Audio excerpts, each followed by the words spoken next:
If you're a Miami sports fan, then there's only one store to go to, and that's Caneswear at Miami Fanwear in Davie. They're your one-stop shop for all your inner Miami CFs, Canes, Dolphins, Panthers, and Marlins merchandise. They have hats, t-shirts, game day jerseys, and so much more. Located at 2511 South University Drive in Davie, and open 24/7 online at caneswear.com or innermiamiwear.com. Call them at 954-835-5597. Caneswear, the spot where inner Miami and all Miami sports fans shop. For over 16 years, EJDconstruction.com has provided South Florida residents quality craftsmanship, accurate project management, and exceptional service. That's why EJDconstruction.com is an A-rated member of Angie's List and the Better Business Bureau. When you're looking for the right custom home builder for additions or home remodeling, please call my friend Eric at 305-433-4843. That's 305-433-4843 for EJDconstruction.com.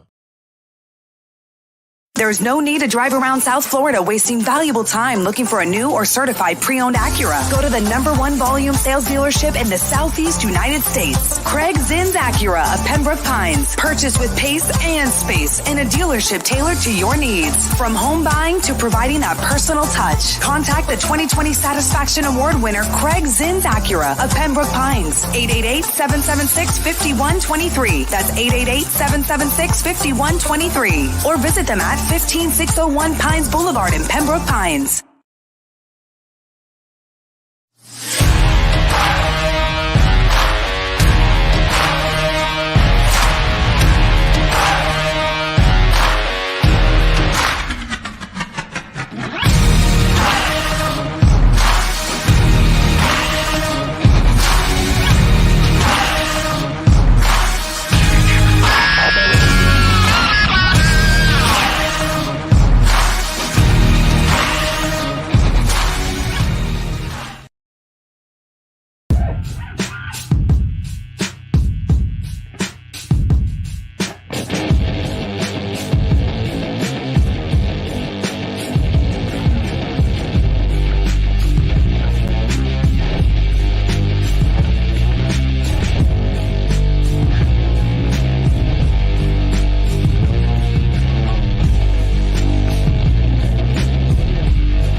Sean Stanley. This is the Squared Circle Digest. And yes, we are live. Frankie Frezko will be joining us here in a moment. But I will get things started. Of course, we will be discussing the WWE, AEW, and so much more here tonight. And I got to switch it off my webcam so I can make it sound good. And now hopefully that sounds a little bit better. If you can tell me in the comments, does that sound better now that I just switched it off of the webcam? So hopefully now everybody is sounding and I'm looking, and well, I can't look any good, but you know what they say. And yes, I'm a grandpa. So therefore, talk loudly when speaking to me so I can hear you going forward. But a lot of wrestling talk going on. Again, AEW, WWE, we do have our top 5 no debating list, which tonight will be the top 5 best WWE Intercontinental Champions of all time. So get your list of WWE Intercontinental Champions of all time. That's our top 5 no debating list. And I will tell you this. It's now time. The show's about to get better. 100% better, because the man, the myth, the legend, Frankie Frezko is joining us right now. There he is. Yo, can you hear me? I hear you, man. Okay, my Hey, it happens, man. It happens. It happens. It's life, guys. It's been a long week, and then I've just been busy, but thank you. Better late than never. Better late than never. Hey, better late than never. There, I was like, man, he's been texting me today about the stuff, and now I'm like, let me call this guy, see if he didn't fall asleep. Okay, all right. He was wide awake, ready to go. He was working. That's all. That's why he was running a little bit late today. But again, pretty good week of wrestling. Some good numbers for AEW, by the way. We'll get into that. An okay number. What's funny is it was a bad number for WWE SmackDown, but the best number they've gotten on FS1. Crazy there on that. And then also it was Messy Night and it was U.S. Women's National Team. So, and I know people don't really say they follow soccer, but for some reason, when it's the U.S. Women's National, U.S. Men's Team, and then you throw Messi in the mix, it's going to be a strong soccer to come up with. And hey, by the way, I even fixed my microphone without you being here. You would have been upset. I was stuck on the webcam for some reason. I fixed it for you, Frankie Frezko. Well, I'm glad you fixed it. Man, I felt so bad that I was late. My bad. I really apologize. I want to apologize to the fans. Dominic Dirty Dom is never late, so I apologize to you guys. Yeah, and then also don't forget what SmackDown was in Orlando, Raw was in Tampa. They'll be in Fort Myers on Saturday, and they're here at the Watsco Center on Sunday. Are we going to Fort Myers or we're going to Watsco? I might try to hit Watsco. I don't know about the Fort Myers, although Fort Myers might be easier to get to for us. You know what's funny is that I was talking to my friend, and my friend was like, "Frank, they're gonna be here at Fort Myers," and I was like, "Fort Myers," and then all of a sudden I go and I look at them like, "Holy crap, they are gonna they be do a lot of shows that hurts. I don't know what it used. It used to been so many things. It's where the Everglades hockey team. It's like some kind of hockey team's got a little. It's so funny when you're driving down 75. All you do is you look to the right, and now actually they built it up a little bit. Now there's some shops there. But it used to be just the arena. When you drove by it, it was just the arena. And we got No Doubts already in. Sean's Grandpa Digest. Let's go. My dad's in. Terry's in. What's up, guys? All right, so where are we going? We're going to get started. There's a lot more AEW. I'm not going to talk shows. There's more WWE stuff to talk about, because we're going to get at it in WWE because we got a lot to talk about between you and me. I already told you before, guys, even though I was late today, I had spoken to Sean yesterday, and I had told Sean that I had to get some stuff off my chest because Sean, believe it or not, is trying to go ahead and say that he wasn't ever doubting Dirty Dom. When in reality, Dirty Dom. I said he doesn't need a title to become he didn't need a belt. You said he didn't need to be pushed that way for a belt. I went and I said, yo, Dom is going to could be one of the biggest heels in WWE right now, and you started laughing. And if you don't believe me, guys, go to my Twitter. I went ahead and reposted the video of you and me. I'm talking about the heel you want him to be. You want him to be this guy to tell the fans to shut up and be this macho heel. I said he needed to be the Weasley heel. You've always said that that's okay for him to be a weasel. Yes, that I agree. It is. But you never wanted him to grow to become like one of the worst, like most hated heels out there, which is what I thought. Organically, though, he was already there organically. Nobody gets the treatment he gets. What other heel on the roster gets booed out of the building like he does? No, I don't think there's anybody who's it's there is what I'm saying. Is like he didn't need to be this he didn't need a push to get it because he already had it. He needed a push. No, he didn't. To be even a bigger heel than anybody else. And then you were saying to me, it's not we were talking about this thing. You said Frankie, ha! And I'm like, what is he gonna be? You want him to be like this monster heel. He's not gonna be a monster heel. He is. Look at him, dude. The guy main event Monday night. NXT was your Braun Strowman's when he was heel. That's a monster heel. He was in the main event of all 3 shows last week, man. Yes. I'm not saying he's not a top heel. I'm not saying he's not a top heel. You're saying you want him to be a monster heel. A monster heel is somebody that goes through and kicks ass. That's a monster heel. He is not a monster heel. Lord. He's a top heel. You didn't even think he was going to be a top heel. You didn't even think that. Look at the video. When I told you he could be one of the biggest heels in WWE, you went ahead and you were like, oh my God, you didn't want him to win even a belt. No, he doesn't need the belt, though. You even broke your tablet. You want to give belts to people like they're trophies, man, like they're certificates. Trophies? Congratulations, sir. Here you go. What are you talking about, trophies? I told you it was gonna help him from one to another. It was gonna help him from one way to another, and it has. Not only that, it's even making NXT relevant again. And on top of that, there's so much you were criticizing about AEW of how these guys like to wear their belts and they make their way over to Dynamite and make their way over to Rampage and Collision and all that stuff. Now WWE is even doing it. You got Dominic Mysterio. But again, hold on. Don't start acting like I said they shouldn't be wearing the Ring of Honor belts on AEW TV. That's two different brands. That's two different companies, not even brands. I'm sorry, I misspoke. That's two different companies. It's owned by the same company, though. But you don't portray it that way. You could say that you could use that same argument with NXT and SmackDown and Raw. They're all WWE. But they portray it as NXT it's by themselves, and SmackDown and Raw is by themselves. That's what they always do. You've watched SmackDown stars go over there. You've watched NXT stars go over there. You've watched. You've never seen NXT wrestlers make their way over continuously over there, defend their actual NXT belts and all stuff. And those guys at the beginning, and then they stopped using them. Because Vince, I want Vince.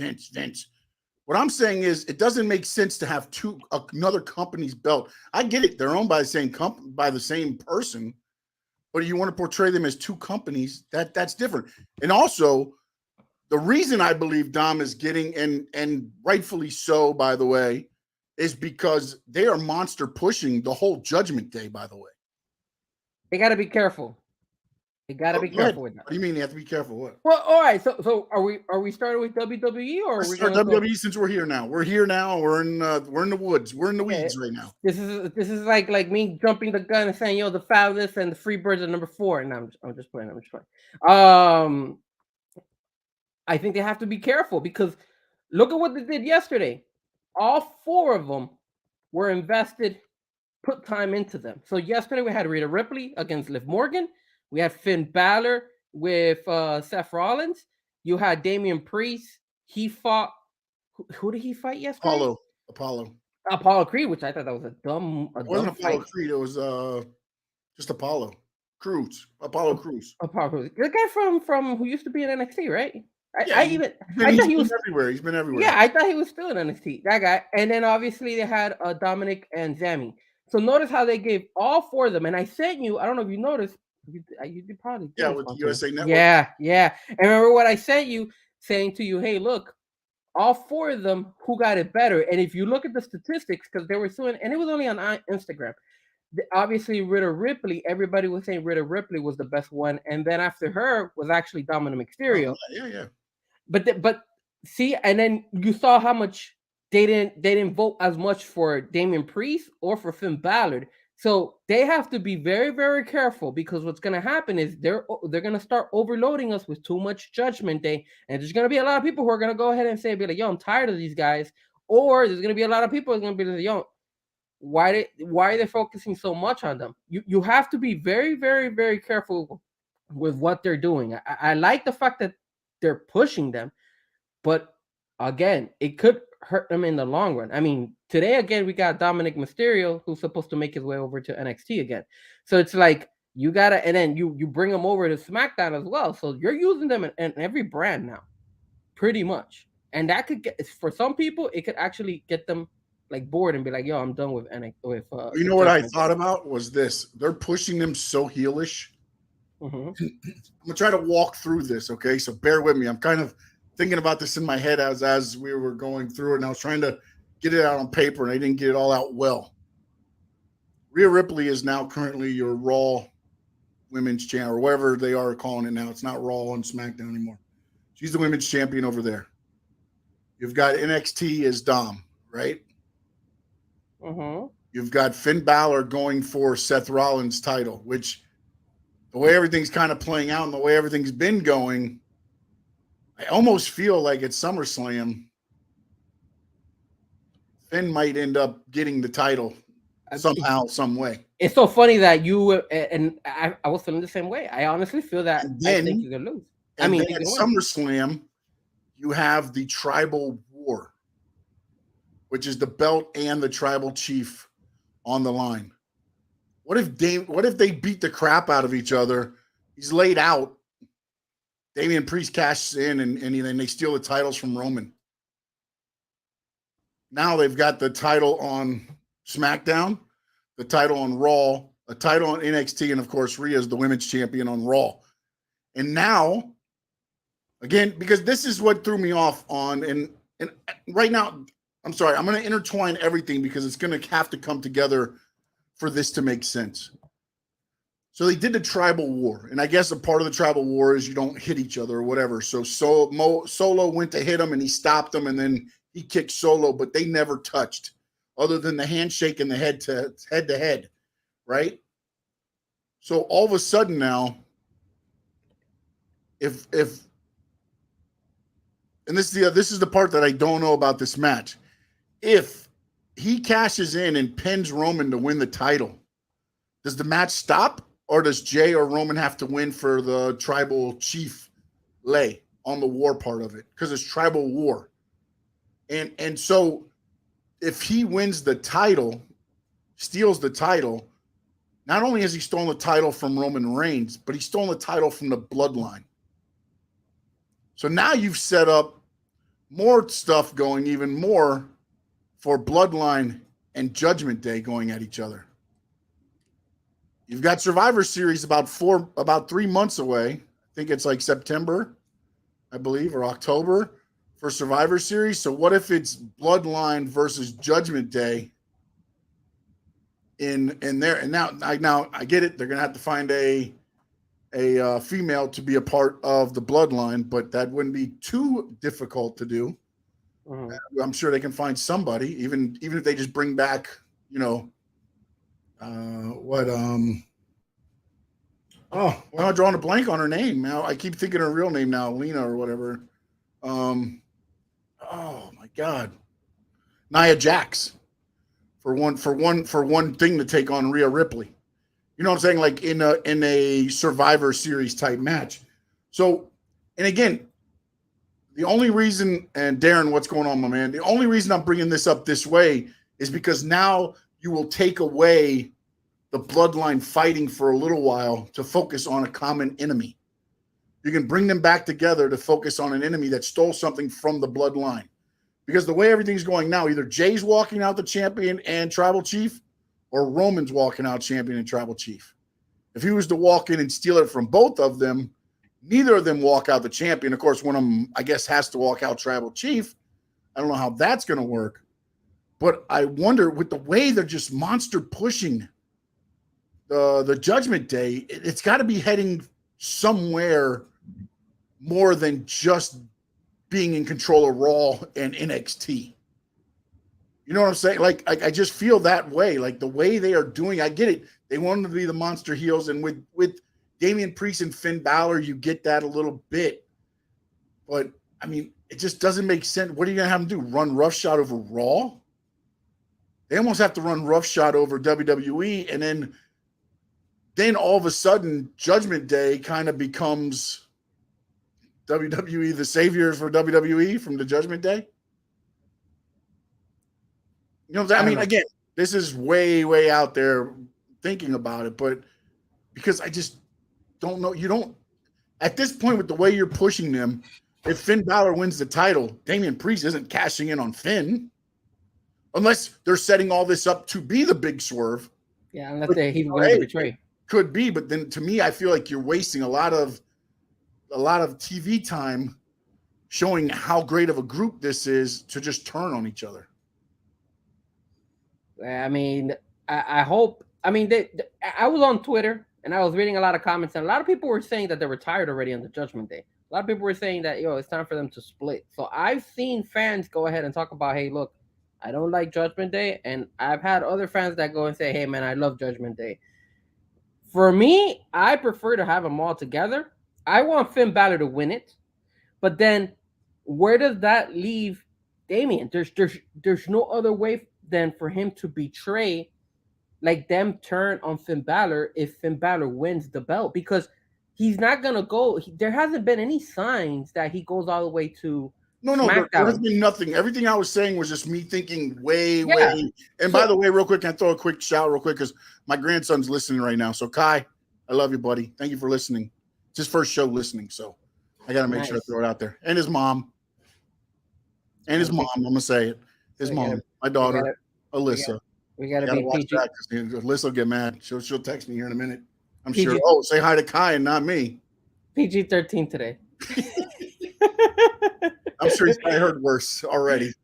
No, but see, that's what I am afraid of. Because if Finn wins and Damian, he's not gonna, and you can't take the belt from Roman Reigns. They haven't done anything to make him go all the way to up against But this the way, bloodline. at least he gets stolen, right? At least this way, it's not somebody beating him, and then he can always go back after him and win it before WrestleMania or whatever.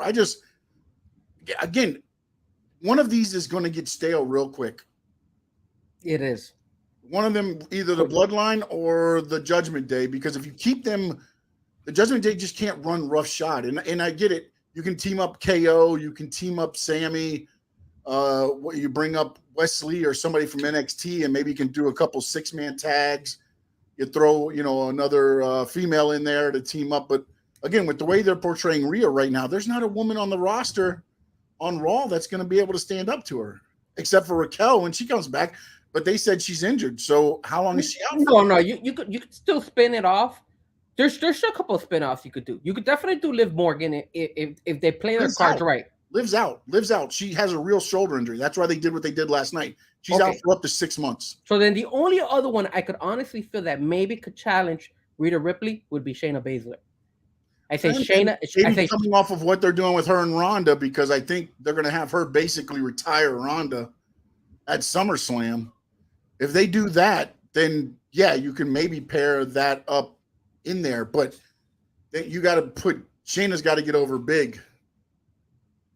And maybe doing that with Ronda, she might get over bigger than what she is now. But last night, I didn't feel the same vibe as when it was her and Ronda face-to-face last night when she did her promo. And I know she did it backstage and all that, but the crowd really didn't, like, oh, yay, there's our savior, get rid of Ronda Rousey. It really wasn't there for that. So they've got to do something more. And that's my only thing is, like, I don't know that you can keep Judgment Day. If you keep doing this monster push that you're doing with them, they can't stay just on, SmackDown and then go to NXT, because NXT is only 2 hours. You can't have them, land-based that one too. So now you dedicate 5 hours of TV to them. I think ultimately, I'm serious. I think maybe you see them go SmackDown, man. I could see them going with the whole Dom thing. The Dom thing could go for a while, because the thing is with Dom is you bring the whole Judgment Day, because that's how he keeps the title. And that's the part where... Well, no, they just need Rhea Ripley. That's all they need. I mean, you can get away with Rhea every once in a while too, but the way they did it with him, the whole Judgment Day allowed him to keep the title or win the title, and then Rhea and Damian helped him keep it against Sammy. But notice how you would always get upset at me saying, hey, they don't need to push him, they don't need to do this, they don't do that, and they're giving him all these wins. It started with Xavier Woods. He needs Weasley wins. It's not about. But he beat Sammy. Yes, but again, Weasley. They distracted him. He rolled him up.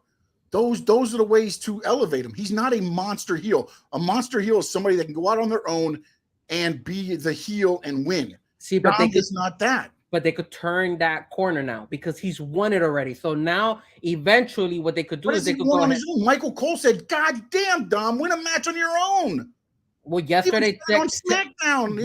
Yesterday, technically, he almost won it by his own. He almost won yesterday by his own. Actually, technically, yesterday was the first time they actually didn't have to hit his opponent in order for him to win. They just distracted him. Distracted Sammy, but before then, he would always be, hey, that's the same way he beat Sammy when they did the 6-man tag. That's what I'm saying. They always distract him and he rolls up. Sammy's ADHD. He's like, squirrel, boom, roll up. 1, 2, 3. But that goes to show you. So now there is a way they could twist it and turn it that way. Dom could go ahead and actually even elevate his game and win without having the whole judgment then get involved.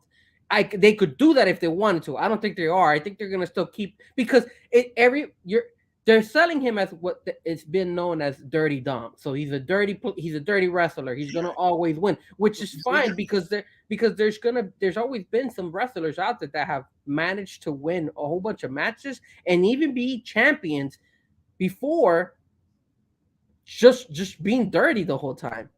Either winning dirty, getting disqualified, all that stuff. So this is nothing new. This is something they've been doing for years now with other wrestlers. And some of the character. That's what he needs to be and stay. He doesn't need to start winning clean.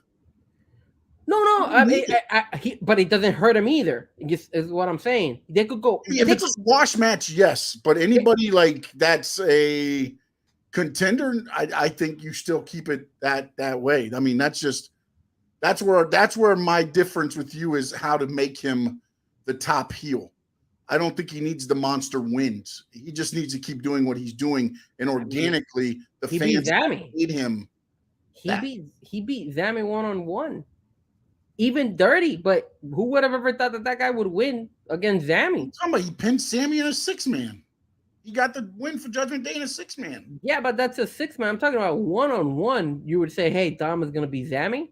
That's how I know that Dom has actually, like, they're listening and they're actually saying, wait, hold on a second, man. Let's go ahead and keep pushing this kid.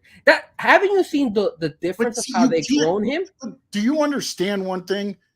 How do you think? Why would you think Sammy would beat Dom? Well, no. I mean, Dom right now is so hot right now that he can't lose. He needs to win. He can't lose because he's not going to lose the NXT North American Championship. Oh, that too. That's the whole thing. It's like when you look at it, you could sit there all day and say, you know, and again, we can go back and forth and we can go another 45 minutes like we always do on the things. Whereas we just have a different way of seeing how WWE can make him the top heel, because honestly, right now, I think he's pretty much there, and I don't think he needed the North American Championship. I think the reason he actually has gotten even better as a heel is because he won the championship. I think that's one of the reasons why. Look at how they sold that, man. That was so smart of them. And that's why I told you. Remember you were telling Frankie, they were pushing NXT. They want to make NXT bigger. Look at how many people tuned in to watch Dom. Yeah, but unless they start touring, it's for nothing. It's for nothing until WWE takes a stand and says WWE NXT will tour, even if just the Southeast. They do North Carolina. They do, you know, kind of like the old NWA trail. If they do that, then I'll say yes. But until they do anything other than just the Florida area, no, because it makes no sense to me. Because the buildings they're wrestling in are the same ones like that CCW and them are wrestling in. You don't have to have a draw to sell those out. Yeah, no, you're right. I mean, but still, just overall, it's all baby steps, right? You all of a sudden you have now people watching NXT. You have myself tuning in, be like, okay, what's going on here? Let me tune into NXT. And once you start seeing NXT grow and grow and grow, that's when WWE is going to be like, okay, it's time for us to start probably moving some of these shows and taking them outside of Orlando. And then that's when you'll see, hey, look, NXT is not bad. They got to make that commitment before they start doing this. Because right now, again, by the time they do that in 4 or 5 months, Dom might be soured on. Yeah, they're gonna have to make a decision quickly. Because again, like I told you, that's my biggest concern. The fact that they sell us too much. Because look, they're dragging some of this stuff out. Like I'm already getting bored of this whole like bloodline stuff. I already told you. No, I'm not bored of it because even this week they threw in the little line. And if you listen, did you listen to the whole promo in ring with Roman Reigns and Jey Uso? Yeah, you had mentioned something to me. He said, do the tribal elders know? And Jey Uso looked right at me and said it was their idea. So now it's put in the whole thing now. Who are the elders at this point? Rikishi?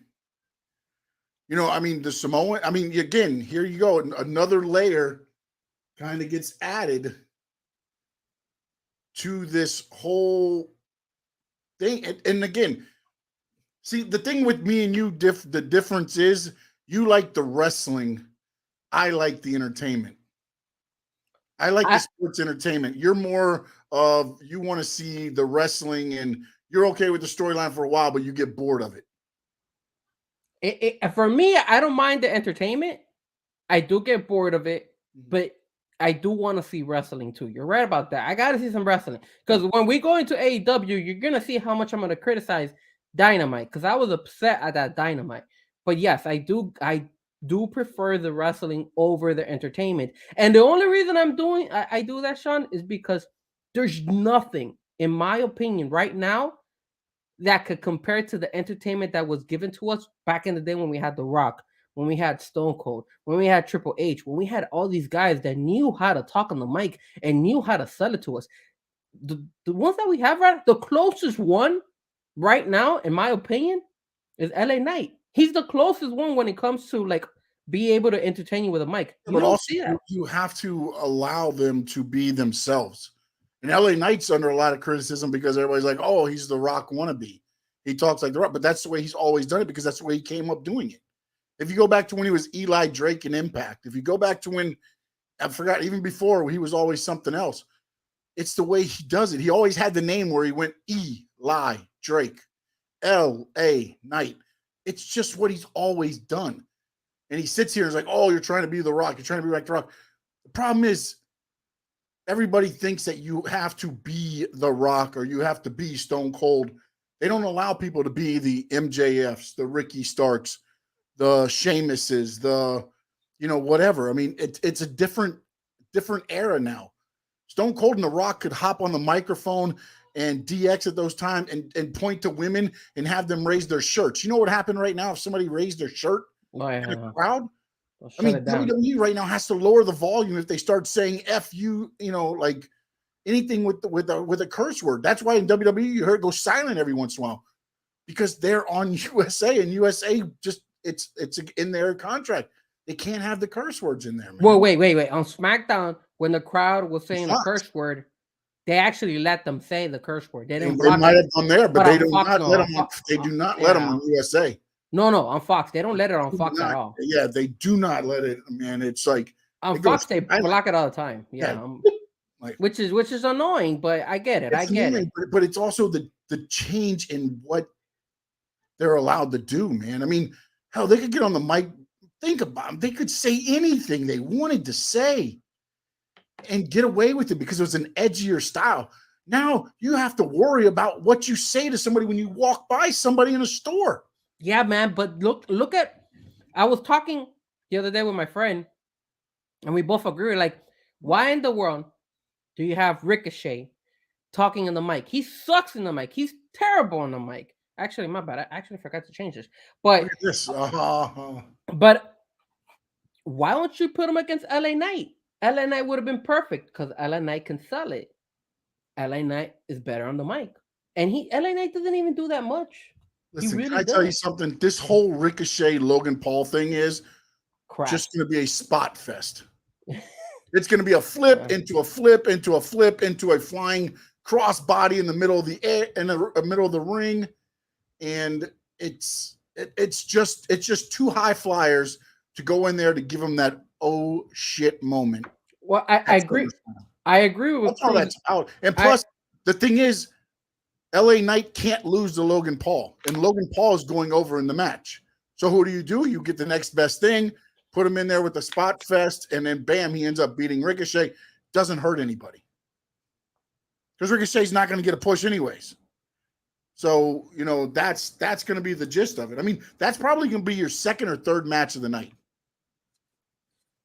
I mean, it would have been so much more better to have Logan Paul and LA Knight than Ricochet and Logan Paul. That's just me, though. I think I'm disappointed in WWE they haven't pushed Logan Paul is winning. You're not having LA Knight job to Logan Paul at SummerSlam.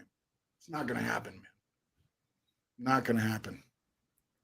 I don't think it hurts either one of them. in reality, if you were to put one of them against the other, whether they win or lose, either or, they're both still powerhouse, both of them, because they're both. Logan Paul is there. They're using Logan Paul right now a lot is because he's actually, all right, he's out there. He's supposed to be this thrill guy. He does a lot of great moves and all that stuff. But LA Knight storyline, this has been going since Royal Rumble. Yeah, but look at Logan Paul has been building since Royal Rumble. But get the spot in the middle of the ring. Look at this. Check this out. That's what I'm telling you, that it doesn't matter whether they win or lose, because look, Logan Paul lost in that Money in the Bank. It didn't hurt him. LA Knight lost Money in the Bank qualifications and all that stuff. It did not hurt him. Pin. I know that. One of them would have to be pinned by the other. If there was a tag team match, you could throw them in there. But one-on-one, somebody has to lose. LA Knight loses. It's like, what? You know the backlash WWE would get to put LA Knight in there to lose to Logan Paul? It creates controversy. It creates the people to get up even more. I mean, there was a whole bunch of people who were upset because they had freaking Rey Mysterio win this past Friday. It's because there's something more for LA Knight. LA Knight's push doesn't start till after SummerSlam because they wanted to go to Royal Rumble and into WrestleMania. And then does that make sense what they did on SmackDown, that they put Escobar versus Austin Theory? I mean, if that obviously makes sense. Now, if Escobar beats Rey Mysterio, we're gonna see that fight all over again. That's dumb. But also, what did it put in your mind? Escobar can beat Theory, right? Anybody could beat Theory. Well, but I'm saying Escobar has beat Theory now. You've seen it happen. He can do it. So now, when you get to it, then Ricochet, Austin Theory will beat probably Escobar. Although supposedly Escobar's in line for some type of push. I don't know if it's going to be U.S. title, but I mean, I like that they're pushing Escobar. I like Escobar. I do too. I've liked him since before. I just think it was a little bit. I don't think they needed to put him against Theory, because if Rey Mysterio loses to Escobar, and then we got again Escobar versus Theory, we just saw that 2 weeks. Well, it would probably be the following week. It's 2 weeks ago. We just saw the same fight. It's the old school mentality. It's always that way. It used to be Ric Flair would defend his title, and then Barry Windham would sneak a win on Saturday night because of something, and then the next pay-per-view they build up to being the match, and then of course Ric Flair would either go a draw or the Horseman would help him beat that person. But it's what, without saying it, it was an eliminator type style match. Is basically what they did. I thought it wasn't that well. I thought it wasn't necessary, because even if we would have seen Escobar beat Rey Mysterio, then it would be, hey, look, we're actually seeing Escobar against Theory. Who's going to win? We didn't know if Escobar was going to be able to beat him or not. Now you've seen him beat him. Yeah, but he can do it, and then they. But we knew he could do it. Well, I'm just telling you, this is the thought process. That now you've seen it once, you think he can do it again, and then they'll probably pull the wool over the eyes. Austin Theory will somehow retain, and Austin Theory will stay the United States champion. I mean, I thought it wasn't that great of an idea. And then to have Rey Mysterio versus Escobar, I mean, these guys are friends. Like, why would you put them? For me, it just did not make any sense. They should have put an LA Knight. They should have had LA Knight win. LA Knight should have gone ahead and beaten Escobar this week, and then LA Knight should have beaten Austin Theory. LA Knight and Logan Paul doesn't make sense right now. It doesn't. Who would you feel is better? A better fight? Logan Paul versus LA Knight, or Logan Paul versus Ricochet? It would be LA Knight versus Logan Paul. That's the better fight.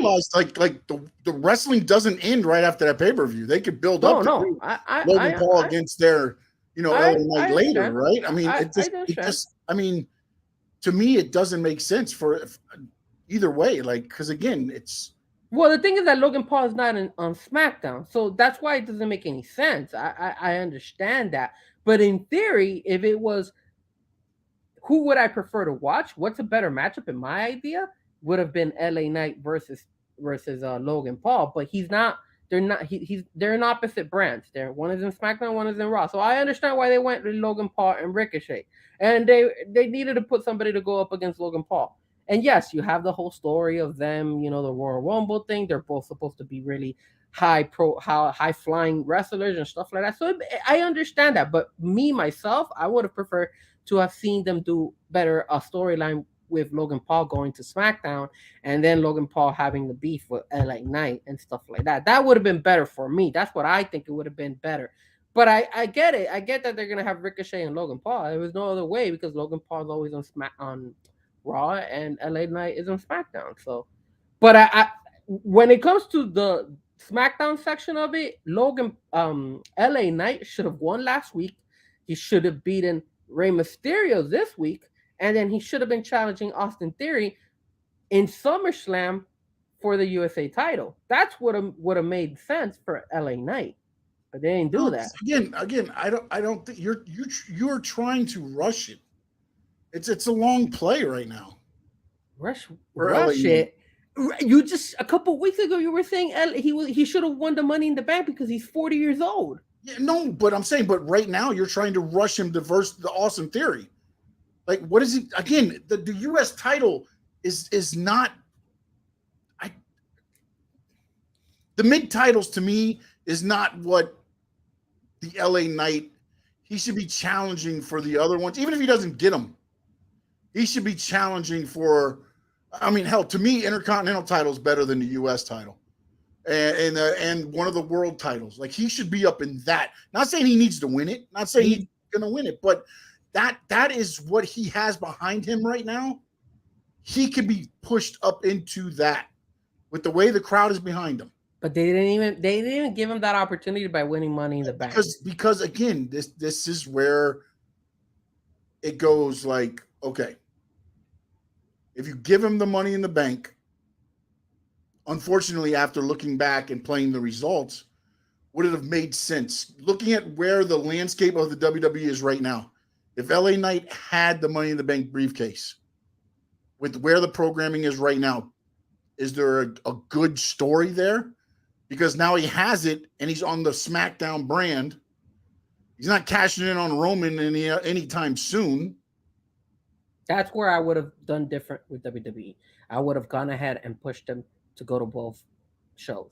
I would have had them people guessing who's he going to challenge. Because usually that's the case with Money in the Bank. When you get a bank, people are like, "Oh, who's he going to challenge?" Again, I'm playing the devil's out as far as the results. Now you've got the one title that's defended every pay-per-view, and you don't know where Damian Priest stands with Finn Balor. And imagine if they would have had, let's say, for example, LA Knight win the Money in the Bank. Imagine Roman and Jay going to war in SummerSlam. And then you have out of the blue, maybe LA Knight. I'm jumping the gun and rushing a little bit. But imagine, let's say maybe a Survivor Series or something like that. I don't know if they wanted the tribal war to be at SummerSlam. Cap is saying that Damian's going to cash out on Roman Reigns. He's not going to cash out on Roman Reigns. Roman has been, they put in Roman Reigns at such a high pedestal that there's no way you could let him lose the belt to Money in the Bank. They can't. Again, remember the Seth Rollins rule. Seth Rollins cashed in during Brock Lesnar versus Roman Reigns, pinned Roman Reigns, by the way, and won the title during that match at WrestleMania. So what happens if he cashes it in, pins Jay, and leaves with the titles, and Roman loses the titles? See, but the thing is, I don't see Jay beating Roman right now. I just don't see it either. I don't see anybody beating Roman Reigns until WrestleMania. I don't see anybody beating him clean. But this with the briefcase can be like they stole something now. Where I was talking about earlier, where now you can bring somehow the bloodline. Again, because the one thing that through all this is they've always said they were blood. You know what I'm saying? Like Jay, he put the world title on the belt, and he's like, no, this is tribal war. It's all about the tribal chief, the lay of the tribal chief. He's made it, simple. It's not about the titles.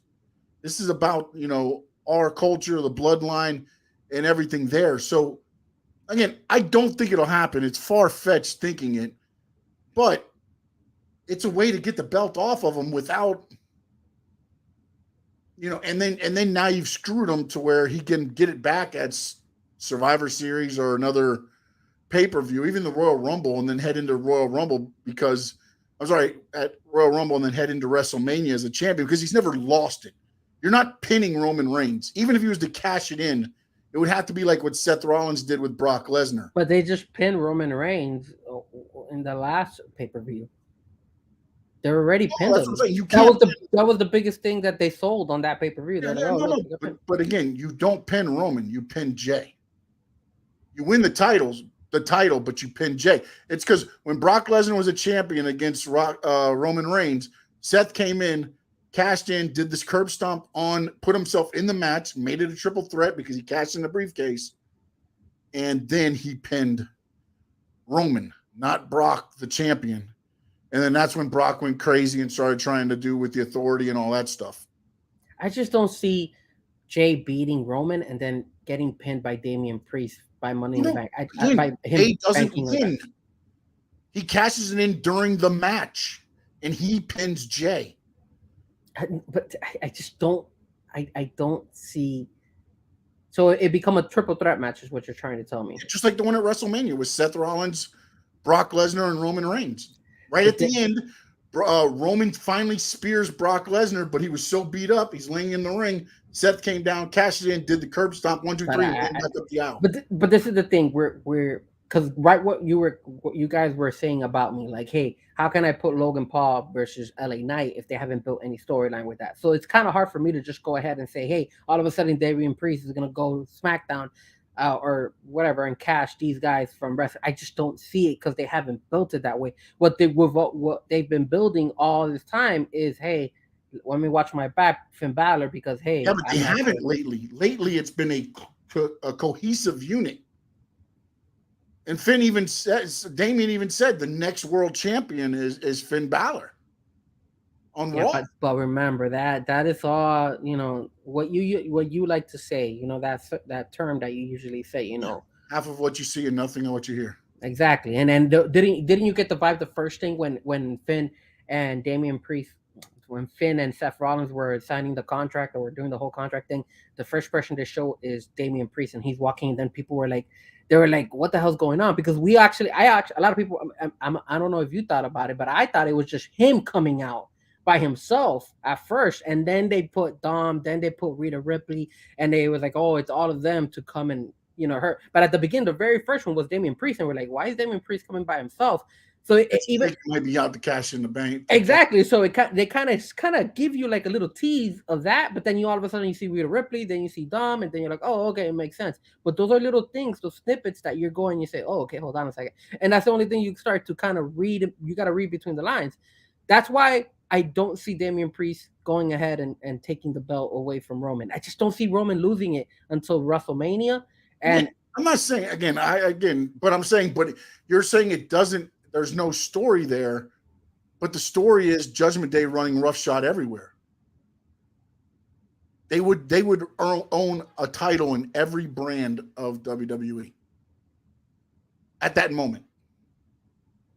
But I thought belts didn't matter. Dude, they don't matter. But in this storyline, that's what they're showing. That's what they're showing. Maybe. That would be interesting if they go that route. I think it's too extreme. I love how you try to use my stuff against me when it fits your narrative. Like, oh, that doesn't matter. No, but I'm not the one writing the storyline. In this storyline, they're considering them running roughshod as Dom's got an NXT belt. They already control the Raw Women's division with Rhea. And Rhea says she controls the WWE Women's division. And then if Finn beats Seth, now they have the Raw World Championship, and then they do the cash in, and now they have that too. And then it does breathe a little bit of fire into the bloodline, right? Because now you change it up. Now it's Roman, something stolen from him, and maybe can breathe some life into that as well. If I was WWE, this is what I would do. I would push the hell out of Solo. I would go ahead and find a way to have Paul Heyman turn on Roman Reigns, and then Solo win the belt, and have Solo be the biggest guy, and then that beef between Solo and Roman. Solo go challenges Roman, because we already seen Jay and we already seen Roman before, so I'm over that. I prefer seeing Solo turn, and then be Solo against Roman, and then maybe Solo loses to Roman, and then they'll build it up even more to the point where, oh, okay, this time on the rematch, Paul Heyman helps Solo, and then all of a sudden you got Solo and Paul Heyman. You keep Paul Heyman in there. I think Paul Heyman, like, and again, this is far-fetched, and I don't think it's really possibly going to happen, but I'm throwing it out there about the whole thing with the cash-in. I can see Paul Heyman being the mastermind behind that. Yeah. He needs to. And leaving the bloodline. Because, again, remember the one thing Jay kept saying beforehand, it's Paul Heyman. It's why do we need him? We're the blood. We're the bloodline. We don't need him. But the mastermind and all this is Paul Heyman. That's why I feel it would, for me, it would be good if Solo teams up with Paul Heyman. He teams up with Solo. Like, I don't run with it. Like, I don't think that's the way this goes down. Because remember, Brock Lesnar with Paul Heyman, Brock held it down. All of a sudden, now you got Paul Heyman and Roman. They've been holding it down. Now it's time to have Solo and Paul Heyman, and Solo holds it down. That's the way I would see it. Again, they might be going that way because Roman has stopped Solo twice from hitting somebody. So maybe the third time will be, you stop me, boom, he turns and hits Roman. I mean, it could be. I just don't think. And the only thing, you know what, maybe if they do that, but then he's Roman going to Jay and Jimmy and being like, you guys were right. It was the wise man in there. Because now you got Solo by himself. But see, that's the thing right there. That's the thing. You don't have to team Roman with anybody. Roman could always be by himself. And then now he's somewhere in between where he's like, okay, now what I got to do? Because I don't have Solo on my side and I don't have the Usos on my side.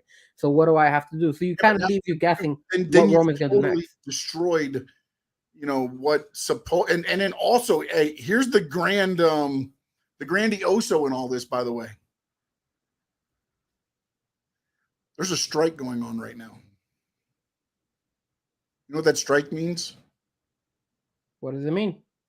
The Rock's not working. John Cena's not working. So they're probably going to have some free time on their hands.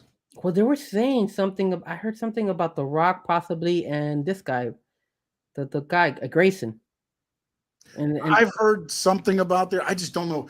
If you've got the bloodline going, do you bring The Rock in to versus Grayson Waller? Yeah, don't put Grayson against him. I've seen a Grayson Waller more than I see The Rock. Like, I get that because they're saying Grayson talks and this and that, but the bloodline, like, that would be what the bloodline needs a little bit of a, because I think even with this elders thing, like, if somebody something new comes in, so you can start seeing that layer more than what just being like, hey, there's that layer that could happen, and you actually start seeing it happen. Now you get more life into the angle. Are you telling me that you're getting a little bit tired of the bloodline? No, I'm not tired of it. I like it because I like the entertainment part of it. I know some of you guys are tired. Like Joe said, part of it. Joe said he's happy that some change happened. I needed to be a little bit more. They need to change it up a little bit more. It's been again, too much. You're about the short term, and again, this angle's been going for what now? Almost 2 years. Actually, hold on. Is Messi playing right now? I gotta. Yeah. They're already up. They're up 2-0 already. Did Messi score? I think Messi scored one. I think I'm trying to follow the game as much as I can. Jesus Christ! I didn't turn on my TV. It's 4-0. Inter Miami 4-0. Yeah, buddy, they're running it. Wow. Yeah, because I got a message from my brother. He's like, "Let's go, Messi." I'm like, "Wait, they're playing already?" They started early, but 4-0 right now. Wow. I told you, and I agree with you guys. Yes, they need more, but I'm okay with where it's at now, as long as they give us something at the Summer Slams. They have to give something. Wow. Yeah. I'm sorry for cutting you off for a second, but Messi scored in minute number 8 and number 22. Jesus Christ. Wow. Yeah. Impressive. but also the whole dynamic on that team has changed because just passing and getting the ball to the people when they need it instead of being a little bit late. Yeah. You can see the difference. Like I don't know soccer at all, but I can. We gotta talk soccer afterwards. Yeah, I can see that open up, and I don't know soccer, but. And then what I'm saying is I enjoy that entertainment part of wrestling where it's kind of where like, I wonder where they're going to go with this. That's what I like. That's what I like. I don't need to have a result. I know everything's not going to lead to the result I want. But this bloodline story right now, it's kind of hitting like a wall in my opinion. Like it was so good when Zammy came. When he had the whole Uzi stuff, and then all of a sudden, Zammy was turning and said, "Yo, I don't believe in Roman and all that stuff." And then they switched it up, and then the Usos lost their championship belts, and then you had all of a sudden, hey, you had this stuff going on. Now they're like, there's a wall now. Now it's only them four. You feel me? It's only them four, and it's the same thing over. Now Jimmy got hurt. Like it's like the wall because now you had the Usos against Solo and Roman. You had Roman get pinned for the first time in like 18 months. What are you gonna do on SmackDown? What's gonna happen on SmackDown? Is Roman even gonna be on SmackDown? I don't know if he's gonna be on SmackDown this weekend. I don't know if he's at this one, but he doesn't. Again, it's furthering the storyline to get to SummerSlam. They have enough action on SummerSlam on SmackDown to where Roman doesn't have to wrestle. They just need to like take a big left turn to make that bloodline again. So like they mentioned the whole family, the history. So I don't know, like you said, bring like a Rikishi or something like that. Something like that would be good because now you're switching it up again. And it's changed. You got another person involved for a second. Just divert it because those four guys, for me, it's good, but it's time for me to see something more than just that. I need to see something that elevates it even to be more than just the same thing. Oh my God, here we go. Jay and Roman, they're gonna confront each other. Oh, it's not the contract. It's it's more than the contract. Can I tell you something? Go ahead. That's what the casual wrestling fans. Of course. No, the ratings must have been through the roof at Fox Sports 1. No. They weren't through the roof, dude. They were only 1.2 or something like that. Only 1.2. But it was the biggest rating they've ever gotten on FS1. On the Fridays when they do FS1, it was the largest rating ever. And the largest rating was when Jey Uso and Roman Reigns did the confrontation at the end. So, these damn casual fans, god damn it. Well, why you know what? I'll hold off on my comment because they helped out somebody else this week, buddy. And I know that's why you didn't like the show. These casual fans are ridiculous. No, I didn't like that AEW show Dynamite.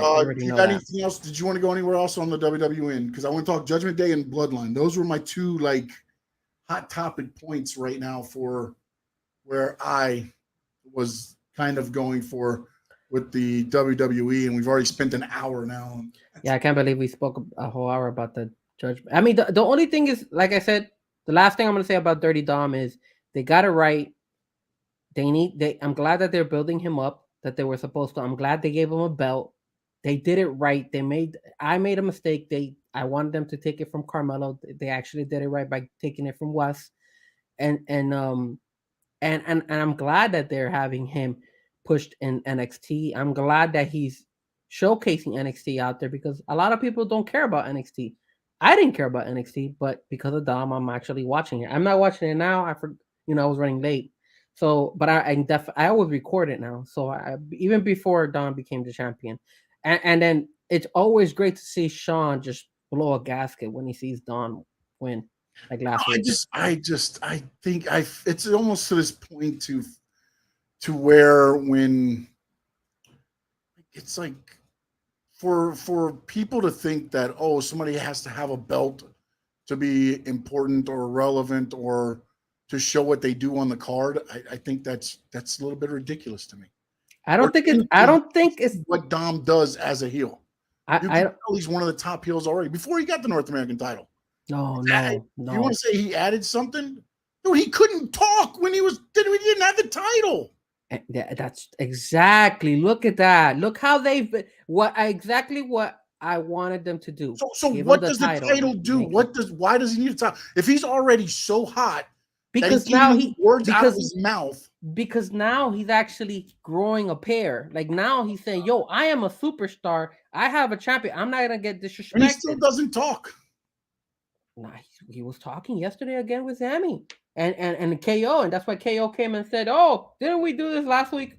I'm telling you, it made sense for him to get a belt because it's made him give him more confidence. The kid is actually going ahead and making a big splash, and people, and then you know what? Rhea Ripley, the way they've sold this whole Rhea Ripley Dom, that kind of like relationship, I guess is what they're trying to do. It's been really good because you saw the Rhea Ripley, all those questions that they were asking her and all that stuff, and then they asked her, "Hey, what do you think? What is the best thing that Dom does for you?" or something like that, and then she said, FUCK, so that type of stuff is like they've done a really really good job with those two. That's why the Judgment Day.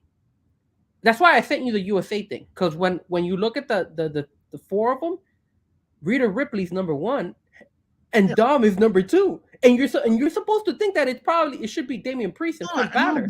Because to be honest, I mean, Damian Priest got his flowers because of what happened in Puerto Rico with the Bad Bunny thing and everything else like that. But I mean, you have to remember, man, Dom came in as, this kid that probably didn't deserve the opportunity, teaming with his dad, and then doing all that, and they loved him because he was there for his father. Then as soon as he turned on Ray, it was over. Like all you had to do was just put a little bit of kerosene and but they did. And then putting him with Judgment Day did that. What you had to wait for was for that relationship to grow into what it has become now. That's the problem they had at the beginning. Was Dom, I don't know, felt the way where him and Rhea could be that on camera, because there was some standoffish. At least it looked that way. And again, I don't know if they were being told that because the angle was going to go completely different or what. But he wasn't doing all that. Then they started doing all the boyfriend girlfriend stuff and the mommy and all that. And then it once they did that scene where he attacked his dad at the house. And he's like, "That's my new mommy," and this and that. And then he was arrested, and he came out, and he had the teardrop. Then it started. It started finally from there. I think Dom maybe got more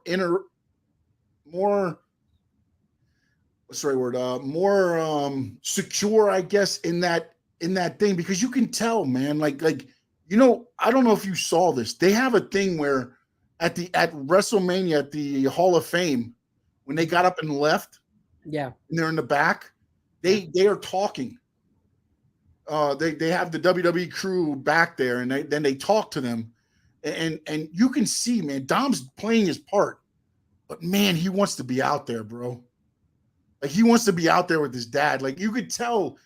I think also once they ended that whole thing with him and his dad, it allowed him to grow more too, because now he didn't have to Dude, I don't care who you are, man. And yes, you can turn it off when you're in the ring, but dude, you're sitting there beating the crap out of your dad, bro. Like what who in their right mind could do, you know what I'm saying? But I think also that's one of the things too that has allowed him to blossom more into thing, because now he's working other people. And again, as you work the others, you start seeing, okay, hey, I can do this. I can hang with Sammy. Okay, maybe not move for move with Sammy or any of that, but you can go 10, 15, 20 minutes with these guys. And as you said, confidence, I think. Yes, his confidence has grown. And that's when the persona came out with him. And then Rhea just added the fire, man. And those two, and again, I mean, those two could probably be on their own, because they are technically, I mean, they're in the Judgment Day, but when you watch it, it's them too. Like, they're the only two that come to the ring all the time together. Every time. Like, if Dom's at the ring, Rhea's at the ring. If Rhea's at the ring, Dom's at the ring. Every other time, you might get Finn. You might get Damian. You might, get all of them. They sold it to us really, really well. And then on social media, go to social media and look at it, dude. They're sending out like Rhea's like, "Oh, my poppy," and this and that. Like, And she shares Dom's stuff, and Dom shares her stuff. Yes, they get it. They bought in hook, line, and sinker. And kudos also to Buddy Murphy, man. Because the one thing that has stopped, and probably maybe not, is Buddy and Rhea used to have all the workout videos together. But remember, this could actually hurt Buddy Murphy in the long run, because when you start working with somebody for a very, very long time, you start getting feelings. You might start catching feelings. No. Dom's married. Dom's married. Dom's got a fiance. It doesn't matter. Look at Sammy. Look at Sammy when he was engaged with that other girl, and then all of a sudden, from one day to the other, he's engaged. He started going out with Conti at that time. And he was and people hated on Sammy because he did that to her. Yeah, but again, I've seen Buddy and Rhea together, and I've seen the Dom and his fiance or wife. I'm not sure what they are now. Trust me, man. And I think the four of them probably had a dinner together and was like, "Hey, this is what's going on, and here you go." I understand that.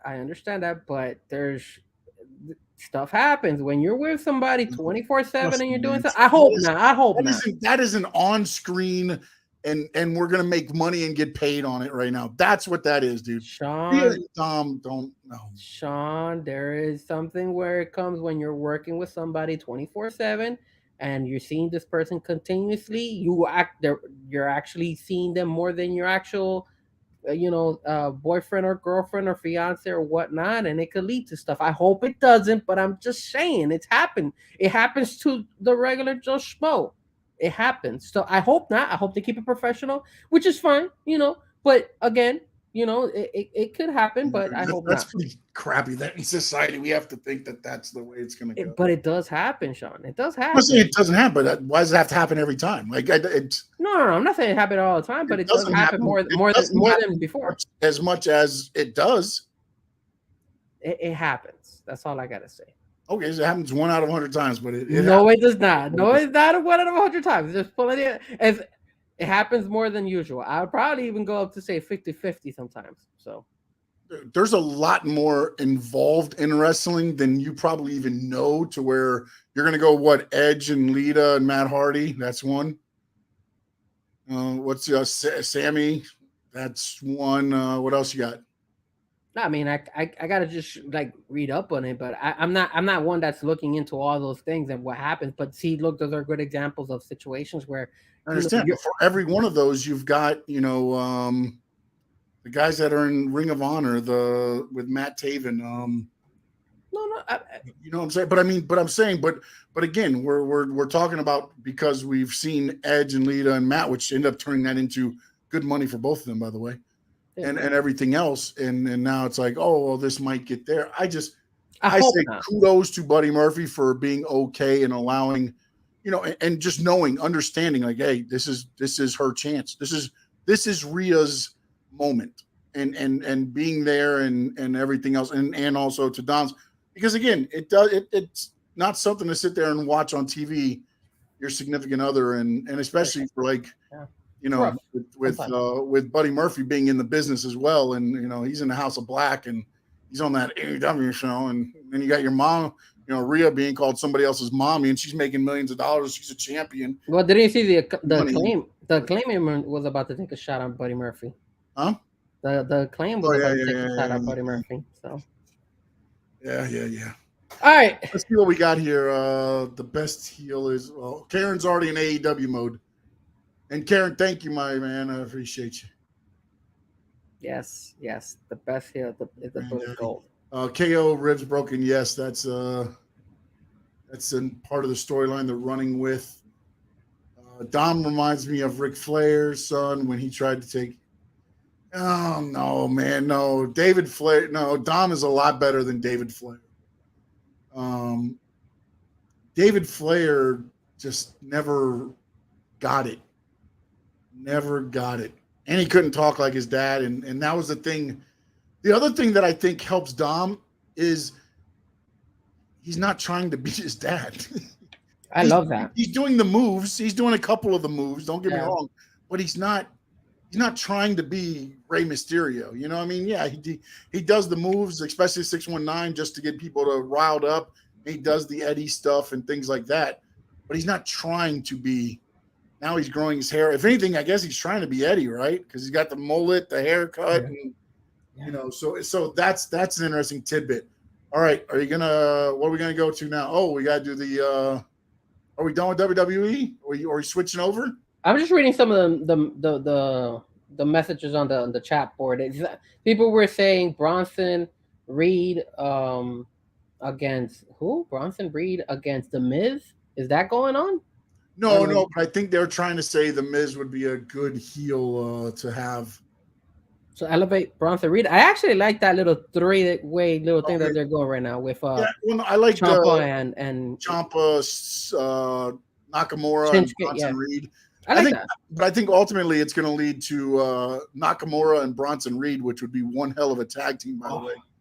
And I think we see DIY. That's where Gargano is going to come in and maybe don't break make a save or something. Just leave Gargano on NXT. We'll see what happens.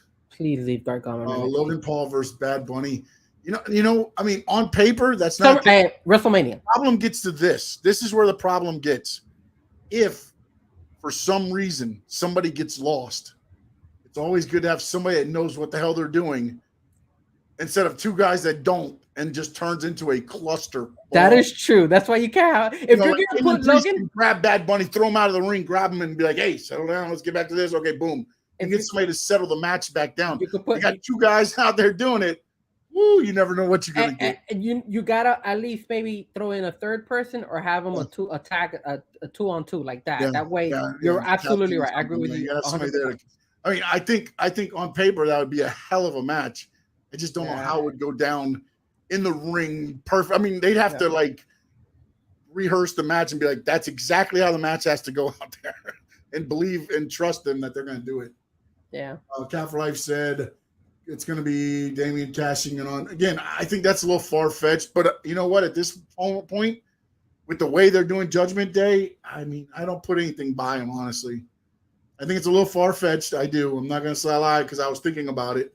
But you never know, man. You never know. Karen, I know that you are not a big WWE fan. I know it's all about AEW. But I will say this. I got to give Dom his props. They've done a very good job. I'm tired with the Bloodline, but they've done a very good job with Judgment Day. I'm going to give props to Dom. They got me invested. I really like Dominic. I never in my wildest dreams ever thought I would be saying, "Yo, I really like Dominic Mysterio." I said the same thing about Orange Cassidy and Darby Allin. I said the same thing. I never in my worst way they're going to get me to feel that these two are. And 4 weeks later, I was like, okay, all right. And they did the Cody Rhodes and the Chris Jericho. All right. Ready? Ready. All right. So obviously, guys, it's that time. It's our top 5 no debating list. I wasn't able to sell it at the show because I was running a little bit late. I hope Sean reminded you guys of what it was. Top 5 WWE Intercontinental Champion. Yes, sir. So, Karen, don't leave. I know you don't like WWE. And we'll get right into AEW right after this. And we're gonna get right into AEW right afterwards. So, I'm gonna start it off first. And maybe a lot of you guys are not going to be happy with this first one, but I got to show some love to Santana. Oh, look at that. Chico Santana. I like him, man. I like him. He was the first Mexican-American to ever win the Intercontinental belt. I mean, he had some great fights. He had the belt for over 443 days, so he was good. And he had some great fights with some of the old school wrestlers that I really like Greg the Hammer Valentine and stuff. So I had to put Tito Santana. I don't think a lot of people have him that high. I think that people will have him in the top 10. But for me, I think Tito deserves it. He's representing that Mexican American crowd. So I'm gonna go with Tito as my number 5 on my list. My number 5 is the number 1 Intercontinental, meaning the first Intercontinental champion, Pat Patterson. Oh, wow. I'm going really old school. Okay. Yes. In 1979, he unified the then WWE North American Championship, which who holds that today? American Champion, right? North American Champion? Yeah, but okay, yeah. Okay. Right? Yeah. Right. So he combined. I wasn't born in 1979, so I didn't get a chance to see Pat Patterson wrestle. I mean, I've seen a couple of things. I didn't know he was that big as the Intercontinental Champion. To be honest with you, This is my list, my man. This is my list. Okay, I got you. List, not Frankie Frezko trying to figure out who Pat Patterson is. No, I know who Pat Patterson is. I just never knew. List. Sean Allen, if you ask. I just did not know. Shut your pie hole and listen to what I'm saying, all right? Wait. Just because you're a grandpa does not mean that you can go ahead and. I'll never talk like that to my grandson. Now, calm down. Grandson's already got the heart. That's taken there. But he combined the North American and the South American Championship to create the Intercontinental Championship. Nice. My goodness, give the man his roses, Pat Patterson, and he also invented the Royal Rumble. Hey, if he invented the Royal Rumble, I'm fine with him being number 5. Moving on. My number 4. You're gonna probably be like, "What the hell, Frank?" It's the Honky Tonk Man. What the hell, Frank? I like the Honky Tonk Man. The man held it for over 454 days. He obviously upset Ricky Steamboat to win it. I always loved his look, his Elvis impersonation type of look. I love that from the Honky Tonk Man. He never won fairly. He was always a heel in that aspect. That he would cheat his way to victories, and that's why I was saying about the whole Dom situation, where you don't always have to win fairly. You could win, like he would win by DQs and stuff like that. He'll never lose his belt that way. That was smart. I think that's what WWE and Dom should do as well. Win it sneaky. Like, don't lose the belt. Like, I would have thought, you know what? I would have said, hey, Sammy beats Dom, but I would have said Dom would have purposely gotten DQ'd or something. That way he could still hold on to the belt. So stuff like that. And that's what Honky Tonk Man used to do back in the day. And that's why I have the Honky Tonk Man, number 4, as my all-time best Intercontinental Champion. All right, number 4. He held the title for a combined 438 days. He had a very, very memorable ladder match with Shawn Michaels, the bad guy, Razor Ramon. Ramon. Okay. There you go. Razor Ramon. I like it. Wasn't that the first ladder match ever in WWE history? Him and Shawn Michaels? I believe so. It's the one they say yes. I believe so. And guys, I did forget to do honorable mentions. We'll do that at the end. Once we've done our top 5, we'll say who we think should be an honorable mention on both our ends. This one might shock you a little bit, being a little bit biased, but Pedro Morales. I'm picking Pedro Morales. He held the Intercontinental belt for 619 days. He fought against Billy Graham. He fought against the magnificent Morocco. Just he legacy, man. I think this guy was a legend when it came to holding the Intercontinental belt, and for that reason, I have him as my number 3 on my list as the best Intercontinental champions. Number 3 on my list. Never thought I would say this guy's name on a WWE list. 9 times he won the Intercontinental title. He defeated China, Jeff Hardy, Rob Van Dam. Oh, my bad. Who is it? Rob Van Dam? No, he beat Rob Van Dam. Oh, okay. No, I don't know who's on your. What are you doing here? Who's your number 3? Y2J, Chris Jericho. Oh, trying to score points with Karen. Yeah, Karen too. And Karen. Yeah. Oh yeah, that's right. Big O's list. Yes.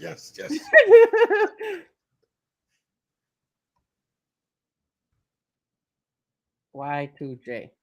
All right. I will say this. I love Chris Jericho's intro in WWE. It was so good back in the day. Number 2 for me, and no doubt. He had his list. He had Jericho in 1, Miz 2. Come on, no doubt. How are you gonna have Miz number 2? Ultimate Warrior, Triple H, and Goldust is number 5. I actually like Goldust. The Miz wasn't a bad Intercontinental Champion, was it? I'm not a big fan of the Miz when it came to the Intercontinental belt.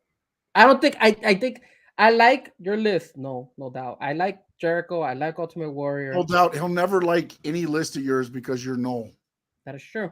That is true. But I think it's not bad. I just would not have Miz. I think you're giving Miz too much credit. I think he's good. He's okay, but I don't think he deserves to be in the top 5 best Intercontinental champions. My number 2 is none other than the Macho Man, Randy Savage, baby.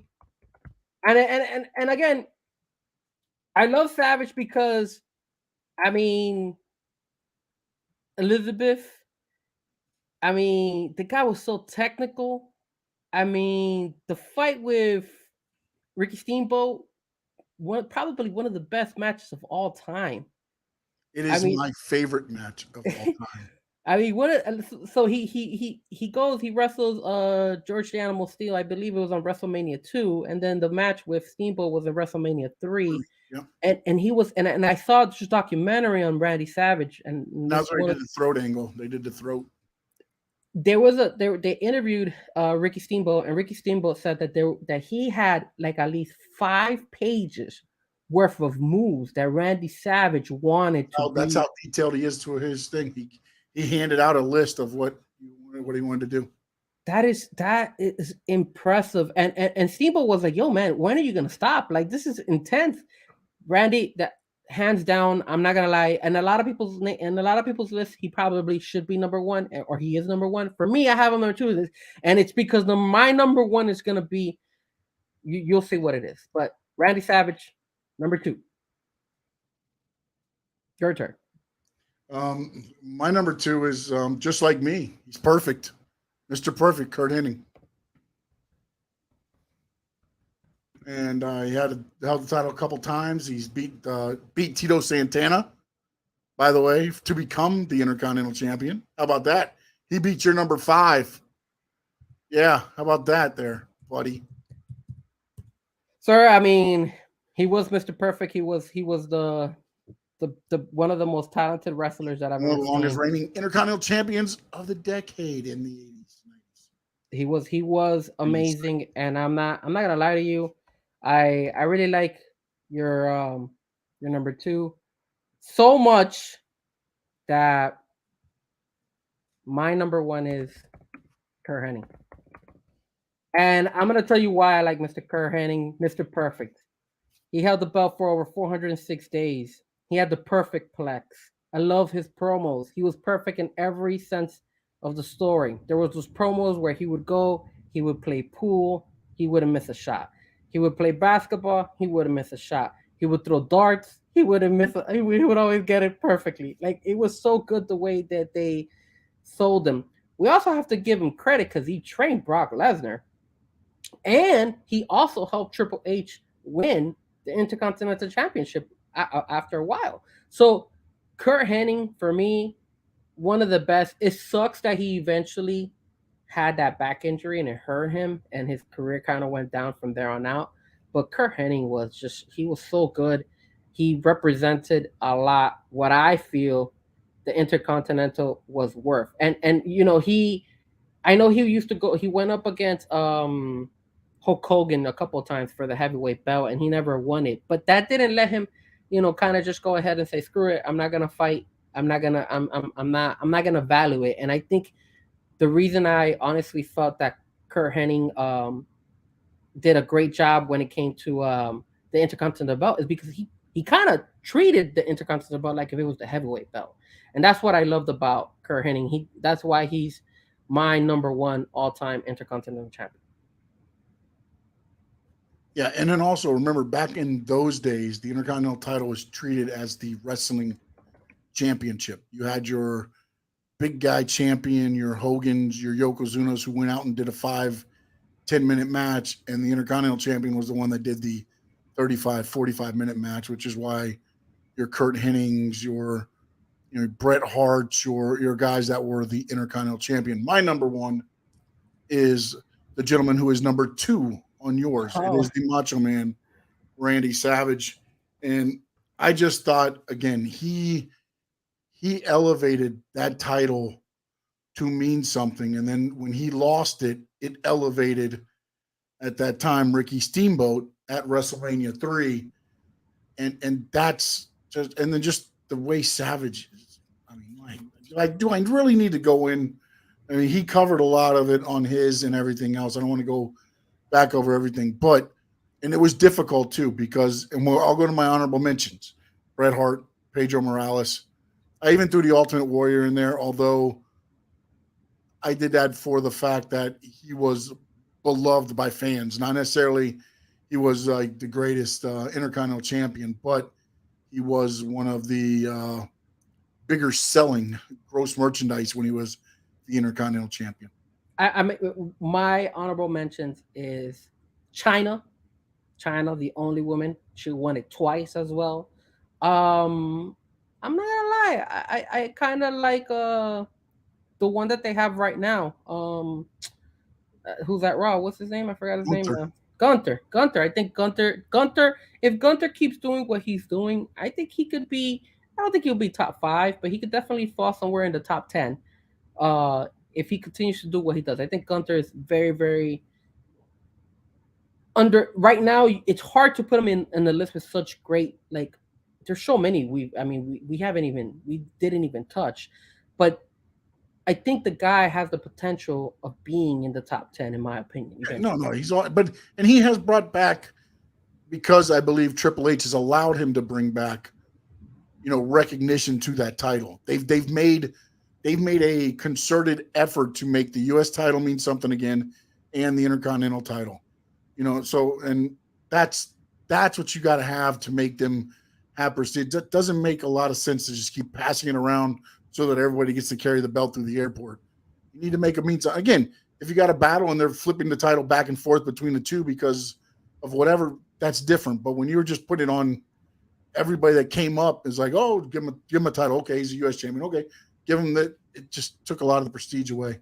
I like the fact that both you and me kind of see, like, it's like when we look at our list, obviously our first 3, 5, 4, and 3 are a little bit different, but we kind of get the picture of who we respected in the game for a very long time. That Mr. Perfect, Randy Savage, those guys were animals when it came to being IC champions, bro. And same thing that what we had last week with our list, with the Legion of Doom and the Road Warriors. Obviously, we kind of have like a little bit of like,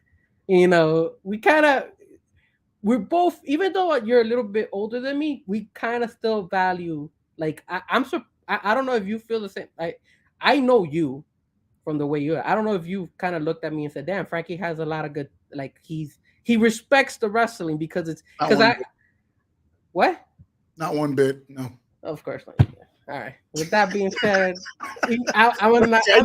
I know you got the respect, man. I would never doubt the respect from you, my man. But yeah, man, I was happy to. I'm happy that we both like we just flip flopped, and I'm telling you, like, I really was thinking about Randy Savage. I just like Kirk Hennig so much. He was perfect, man, and it's so good, man. Those guys were so good wrestling back in the day was so good. Like, I miss it a lot, man. And the other thing too with the Intercontinental title up until recently was people held on to that title for a little while, not necessarily like but every maybe 3 to 4 months. But then that was the title that would usually change hands because Hogan was your champion, or Yokozuna was your champion, and the Warrior was your champion. Slaughter at the time when they were doing the whole thing there. So those titles didn't move a lot, whereas the Intercontinental title was the title that could switch hands in a house show. So that was kind of like we need to go to the house show because you never know what might happen, And then the first time they ever did the heavyweight title at the house show was Bob Backlund and Kevin Nash, or Diesel. So it's one of those where they start getting there and there. All right, so is it time? It is unfortunately the time because I'm upset at AEW right now. I'm not gonna lie to you. When it comes to Dynamite, I'm very upset. I'm not liking AEW Dynamite right now, but doesn't mean I still don't represent AEW all the time. AEW for life. All right, so let's talk a little bit, and we're gonna jump right to it, man. And Sean and me were going I was sending messages to Sean. I think it was the day after Blood and Guts, and I'm gonna tell you why I was upset. Because look, man, what they're doing with Collision is something that really, really is working in my eyes. It is way, way better. It's wrestling with a little bit of entertainment, but it's wrestling. What they did on Dynamite, in my eyes, and I'm Mr. AW. I'm sorry, man. It was a disgrace. I even tweeted about it. It was probably one of the worst AEW Dynamite shows I have ever seen, man. I was so mad. I'm gonna go on a little rant here. Now I'm gonna tell you what happened. So I'm looking at this. I'm looking at AEW, and I'm looking at obviously this whole promo with Adam Cole and MJF. Oh, that was so good. So good. What the hell is that, man? What this whole dancing thing? Like, when I saw that, I was like, would I ever see Roman Reigns? And you guys know how I feel about Roman Reigns. Would you ever see Roman Reigns dance like that? This is your world champion, and you have him dancing, like parading himself like that. What is that? Like, that's Dude, you're taking everything so literal, though, man. Like, dude, what is that crap? Like, dude, you're the heavyweight champion of AEW, and you're parading yourself dancing like an idiot.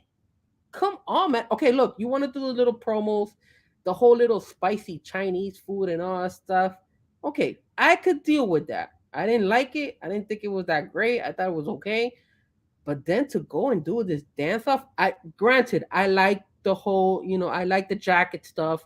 I like they mashed up the two songs. I thought that was awesome. That was really creative. But then you do that dancing, like, seriously, you're gonna get mad at me because you're taking it too literal, Sean, man. A dance off, This is what has come from AEW. Like, what was Tony Khan thinking when he did that? I could understand Sammy. I could understand Dan Garcia doing their dances, and they even messed up. But to do the dancing with MJF, you want to do it with Adam Cole? All right, whatever. He's not the champion. That's fine. Or if you're gonna do that, don't do it when MJF is the champion. That makes no freaking sense. Like, I don't have any respect for my AEW champion because this guy's parading himself, dancing, trying to be funny. No, man, what is this stuff? Like, that's what we come down to? You really, really want to go ahead and show MJF dancing? Like, man, I thought it was terrible.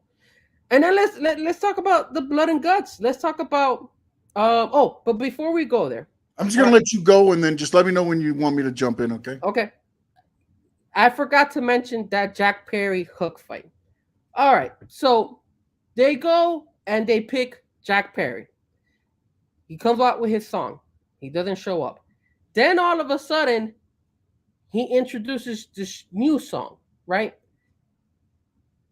I don't think they picked the right song for him. I understand that he wants that symphony stuff, and it's worked for certain people. It works for Gunther. It's worked for the beginning of Roman Reigns song, Mr. Perfect. There's been classics of songs that have a Ric Flair.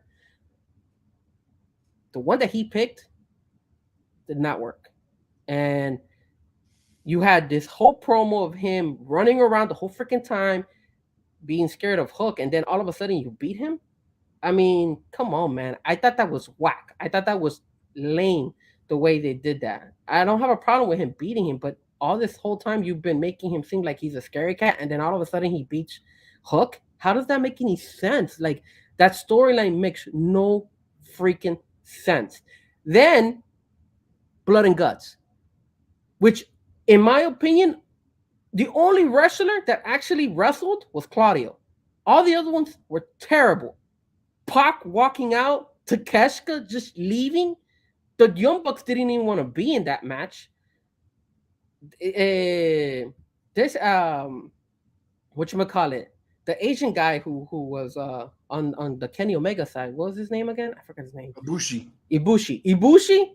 All he was doing was he was missing kicks left and right. Dude, that was a terrible blood and guts. Horrendous. And then the way you ended is by having Moxley getting chained up to the ring, to the ropes, and then him just looking at that shit. Nah, man, I'm sorry, my bad for cursing, but come on, man, that was terrible. That was horrendous. The way Pac fought. Come on, man.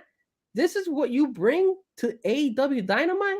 I'm done, man. That was the worst AEW I've ever seen on Wednesday night.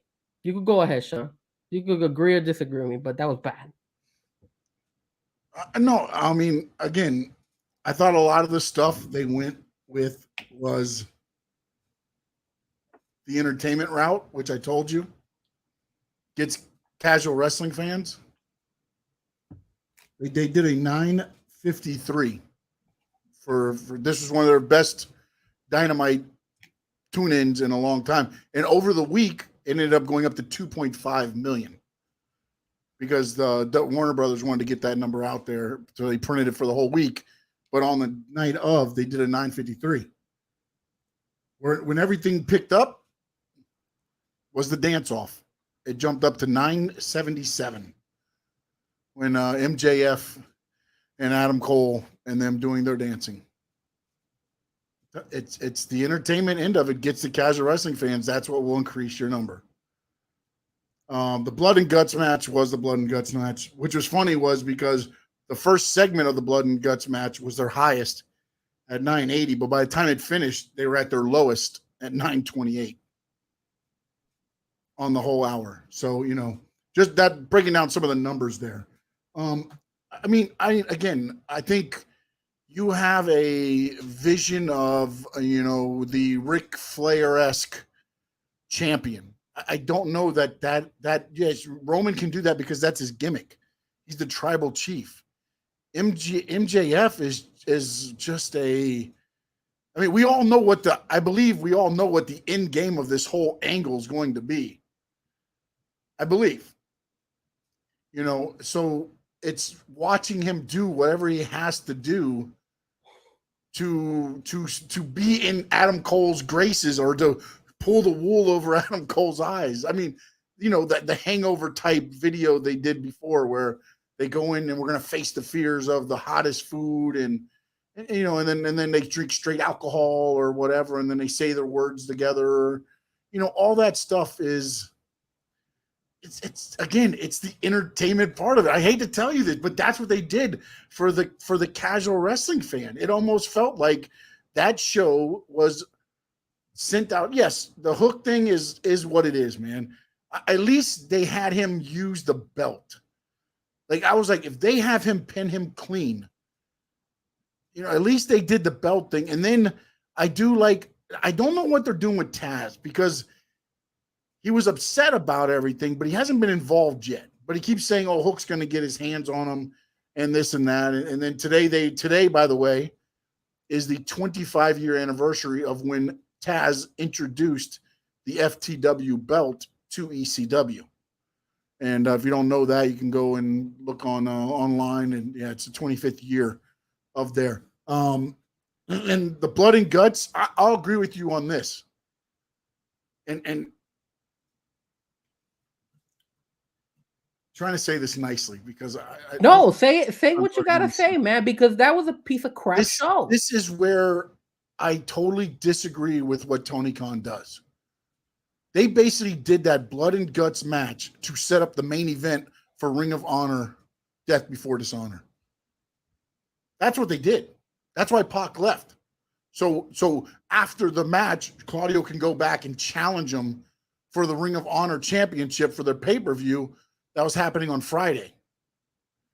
Like, to me, again, you use your AEW TV time, a match that should have been your payoff for something that's been happening for almost a year now, and the payoff is screw you, basically. I like my brother. My brother's like, let it out, Sean. Show us the Carfax. He's going on Carfax. But the thing is, this is what I don't understand about Tony Khan. It's like, you use this to to boost up or try to promote a Ring of Honor pay-per-view that for what? This is a match that you've been doing on your TV for over a year now, and your payoff is F you, fans. That's what you got. The middle finger. You brought Ibushi in for what? It was terrible. What? It was almost like they displayed Jay White. They brought out the filet mignon on the garbage can lid again and said, "Here you go." Look. I'm gonna. No doubt is right. I have a disdain in my face because it was terrible. Look, it was all booked around everybody leaving the Blackpool Combat Club there, and Claudio having to fight.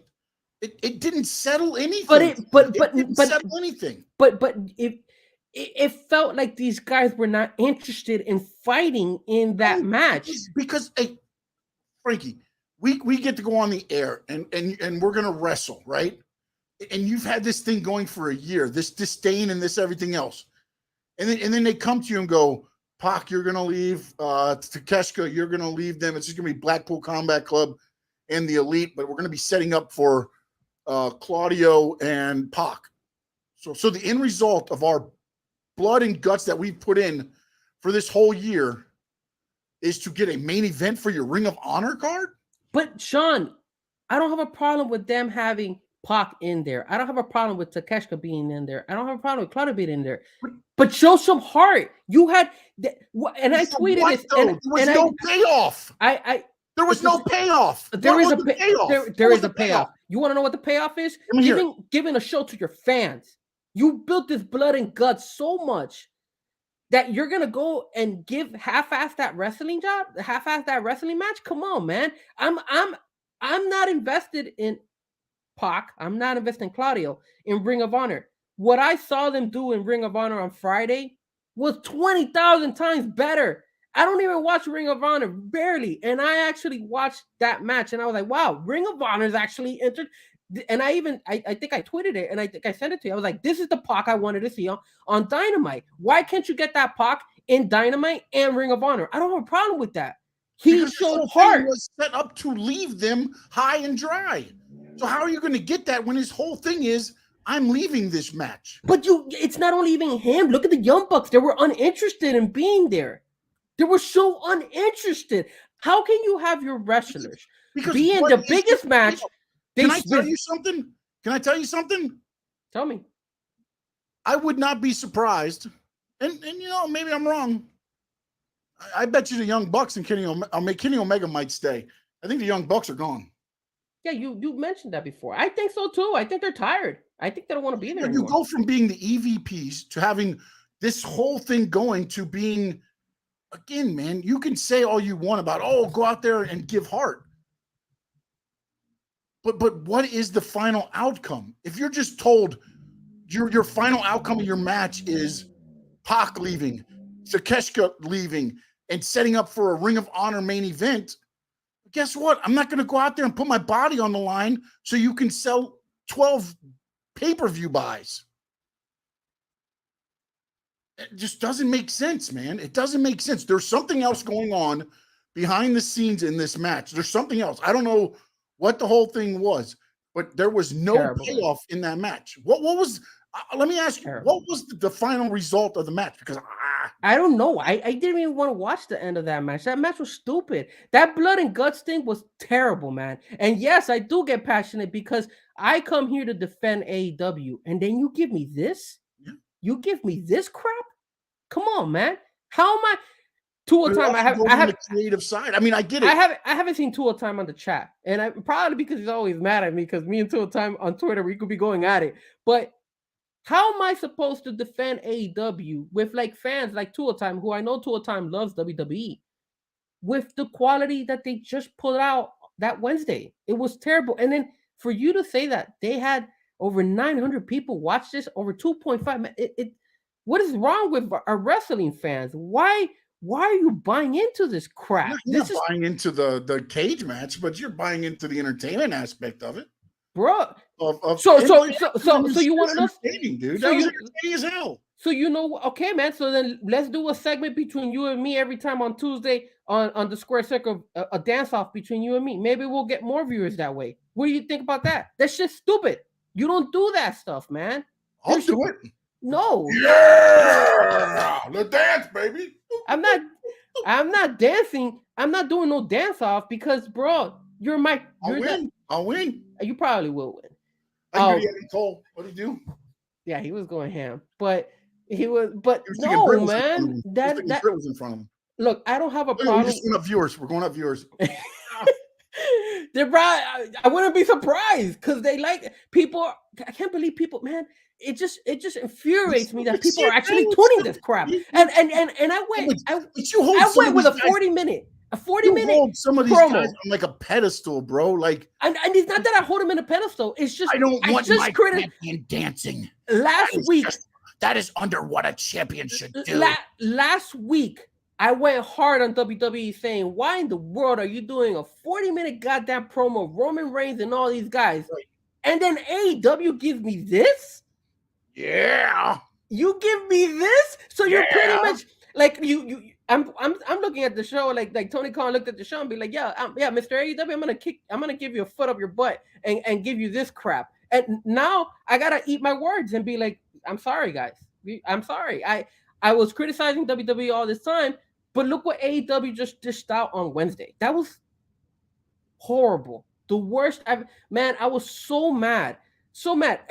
Granted, Ring of Honor made it up. That Ring of Honor pay-per-view was not bad at all. It was actually very good. No, I was actually surprised. No, there's a lot of my problem is you're putting TV time to put up. You could have had an argument in the match and had Pac lay people out. Why do you leave the steel cage? Why do you leave the match? Like your whole thing was the week before was I'm here to take out Kenny Omega. So all that in a week went bye-bye and you walked out and left them. Man, it was so bad. The wrestling was so bad. It wasn't worth watching. I was looking at that and I was like, I can't believe I'm watching this. They gave them like 35 minutes. Yeah, because that okay, I like the format. I like one-on-one and all stuff. Again, as you said, a lot of them look like they don't want to be there. Like they just didn't want to be there, bro. I don't know what's going on. Like it really left a lot to desire. What happened was, remember, you have to run everything by producers now. And I bet you some of the stuff got trimmed off and they were just like, you know what? Screw it. And I'm not doing it. It was bad, man. It felt uninterested. And I know that the fans try to carry it on because the fans for AEW are a lot louder and more passionate. And they're allowed to do more than the WWE fans. But man, imagine if you had that AEW Blood and Guts match and then the WWE crowd. Look how boring that would have been even more. I mean, for the love of God, you had two guys climb all the way to the top of the thing. WWE crowds are conditioned on how to kind of cheer those matches. That's the thing.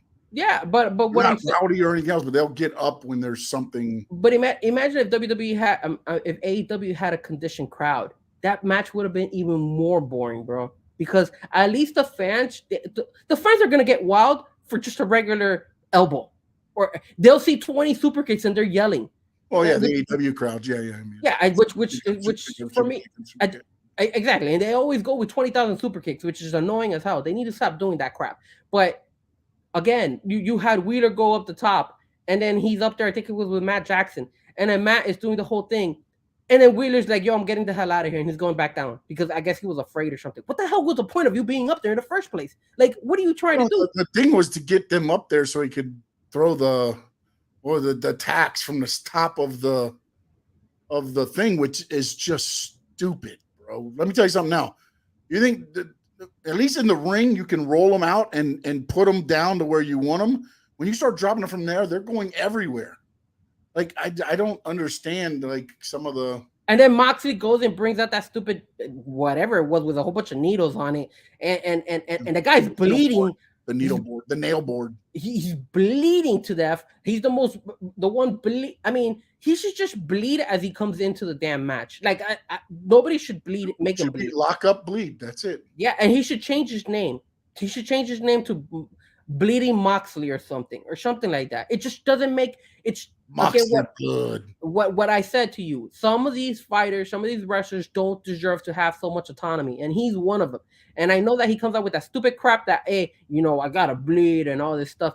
I mean, just watching him makes me sometimes like hurl. That's how bad it is, because this guy is always bleeding, and he thinks that because you're bleeding, it makes you tough or it makes you even better. He's like, oh, it's got to be like a real fight, but I mean, come on, I mean, I was watching highlights. I saw they were showing on it was actually funny.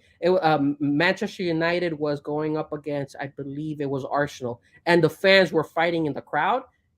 And there was a guy who ducked the crap out of one guy and knocked him out. And people were like, "Ooh!" I didn't see any blood there. None. And it was a real fight. That was a real fight. Yeah, so what is he talking about? It's like I get what the gist of what he's saying. And in every MMA fight, there's not always a lot of blood.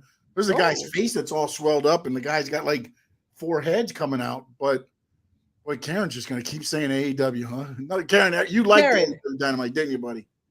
Karen, you like Dynamite. Karen, thoughts on Dynamite? Put them down there so we can see what your thoughts were from Dynamite this week.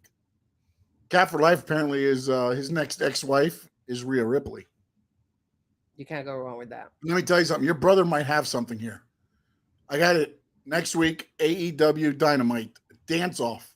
No, please. Goldberg versus Ryback. Imagine. Okay, so see, that's the way to debut them both. That's what I'm telling you. Hulk Hogan, Undertaker, let's say, Ultimate Warrior. Even the funny. I mean, you've never seen a heavyweight champion dancing. The Rock, Stone Cold. What are you talking about? Hulk Hogan was Mr. USA or whatever under a mask, Mr. America. Was he parading himself, dancing like a girl out there, man? What was that? That was terrible. What are you doing? You're the face of AEW as a champion, and you're dancing. Right? You're a DJ, right? Yes. All right. You go to a party, a lot of white people there, right? Everybody. You know the dance is not going to be good. I'm not saying that the dance has to be but good. MJF and should not do it in the first place. It's MJF and Cole, man. I mean, Cole's the whitest guy, and MJF. I don't care about their dancing. I didn't care about that. What I cared was that segment was bad. That they should not be dancing. MJF should not be dancing. I know MJF. You're the heavyweight champion for AEW. You do not go and dance. Whoever came up with that, if that was actually MJF pitching that to Tony Khan, and Tony Khan was like, "Yeah, we're gonna do it," that was a terrible call. You don't do that. What do you do? What are you going to do? Take away from what MJF is? MJF is not a guy who's going to be dancing and parading himself. You're the AEW champion. He's like a chameleon. He'll do whatever he's got to do to keep the title, which means right now being the tag partner of Adam Cole. Apparently, he's doing anything he needs to do, I guess, for viewership, because people are actually tuning into this crap. And I'm telling you, it's terrible. Because it's terrible because you think you got this guy. MJF is up on this pedestal. See this pedestal right here? MJF is up on the pedestal. You think what, the champion can't do anything? He can't be himself? I don't have a problem with him being himself, but not a dance-off. Don't do that. And you know what gets me more upset? You want to know what gets me more upset? That you actually enjoyed that crap. I know you. When I spoke to you, you were like, "Oh, this is awesome. This is entertaining." Entertaining. To see MJF dancing, like parading himself like an idiot, and then Adam Cole going ahead and doing that same crap as well. Get out of here. That's not wrestling, man. What is this? Look, if you want to do these little gimmicks of dancing and stuff, those are your mid-card type of wrestlers that do that. I remember Rikishi. Rikishi used to do his dancing. He wasn't the WWE champion when he was doing those things. He was up there. People knew him, but that's it. That he didn't do anything. Scotty 2 Hotty, another mid-level guy who obviously I respect him and all that stuff, but he wasn't the WWE champion dancing his ass off out there. What is that? I'm not saying that you can't do the dancing. I just don't think it was the right thing to do with those guys. Those guys need to hold some type of integrity. We were just talking about intercontinental champions. Mr. Perfect, when did Randy Macho Man Savage dance and paraded himself in a dance off like that? Get out of here, dude. He wore different colored outfits and streamers and his cowboy hat. He was, I mean, oh yeah, he did the thing and come on, and it worked. That was his gimmick. Can we say? Let's all listen here. Wrestlers have gimmicks. I understand that, and but their gimmicks will determine what they're going to do. Yes, but you're not gonna go out there and dance your ass off being the heavyweight champion. That's just stupid. That's not. It wasn't good. It just wasn't. For me, I didn't enjoy it, and I don't know. Look, man. I know MJF is funny. Karen has said it. I know he has his moments, and I respect that. I don't have a problem with that. You just don't do that. Listen, you know what?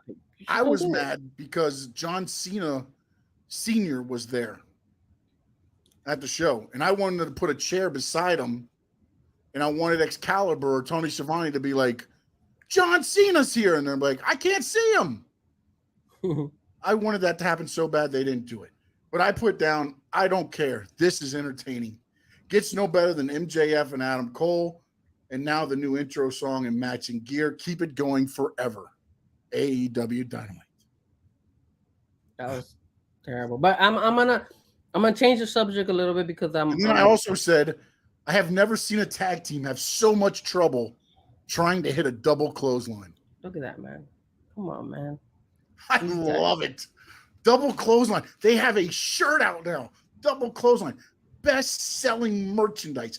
It's about the entertainment aspect of it. It's about the entertainment aspect. The double clothesline, okay, whatever. That's fine. I don't have a problem with that. It's just I think they took it overboard, in my opinion. I think they took it overboard. And I think that's where they dropped the ball. My champion does not dance. I did it for The Rock. I hope Roman Reigns starts parading himself and Jey Uso and Jimmy Uso. Gunther needs to start dancing. Jimmy and Jay dance. They do their Uso dance. Yeah, have Gunther. It's their gimmick. Even Dom, Dirty Dom. I hope Dirty Dom is dancing in NXT right now. That's how much I look at Dynamite now. I'm not gonna lie to you, man. Dynamite really lost points with me, bro. Like fair weather fan, you. I really was really disappointed. Fair weather. Give Dom a title, and now AEW is down the toilet. All WWE had to do is give Dom a title. All right, so AEW is gone. But I will say this: Ring of Honor, and we'll talk a little bit. I'll mention a little bit about Ring of Honor afterwards. But so you go to Collision, and this is where AEW, in my opinion, is hitting every mark, and it's for me, it's something that I really, really do enjoy. You know, the whole situation with the House of Black, with the Acclaim, you know, Mr. Ass, Daddy Ass, putting the boots in the middle, saying, yo, I'm done. Look at that. They're selling it, man. You don't need shaking your asses out there. Little things like that is what makes entertainment and wrestling. And that is exactly why I am a big Collision fan. And I will support Collision, and I hope they don't ruin it. Whoever's producing that show, and like I said, I've heard that CM Punk is putting his input. A+, man. A+. You guys are doing a phenomenal job in Collision. They're selling it correctly. They're going ahead. I mean, every time CM Punk comes out, and this is one of the topics that we have, that Tony Khan is trying to keep CM Punk as a babyface. I don't agree with that. Tony Khan needs to let CM Punk be natural. If the fans want to boo him, boo his ass. If the fans want to cheer him, cheer his ass. Just let it naturally happen. You don't need to push it. You don't need to go and team him up with Darby Allin just to say, hey, look, we want to go ahead because the fans like Darby Allin, they'll start liking CM Punk. That's not what you do, man. Just let it be, man. People, it sells. It comes out natural, and it's what makes CM Punk more entertaining. I like the fact that there's people that love him, and I like the fact that there's people that hate him. Let it be. Just let it be. You have the FTR. Now, hopefully, they're going to fight against Adam Cole and MJF. Hopefully, that fight is not treated as a joke, and it's more serious, because that should be a pay-per-view type of fight. But I know their gimmick that they're not going to go that route. but Collision is just hitting in every mark, man, and I love it. I love it. This is what I signed up for. I love my Saturday wrestling. I tune in every Saturday and I watch it. Even when I'm out, guys, I have it on my phone, I have it on my app, and I'm watching it. I could be on a date and I'm still watching it. That's how much I love Collision. And I know Sean is appreciating Collision as well. He is. Because we, both you and me, I hope, appreciate good wrestling. Even though I'm disappointed that you like that crap of dancing on Wednesday night, but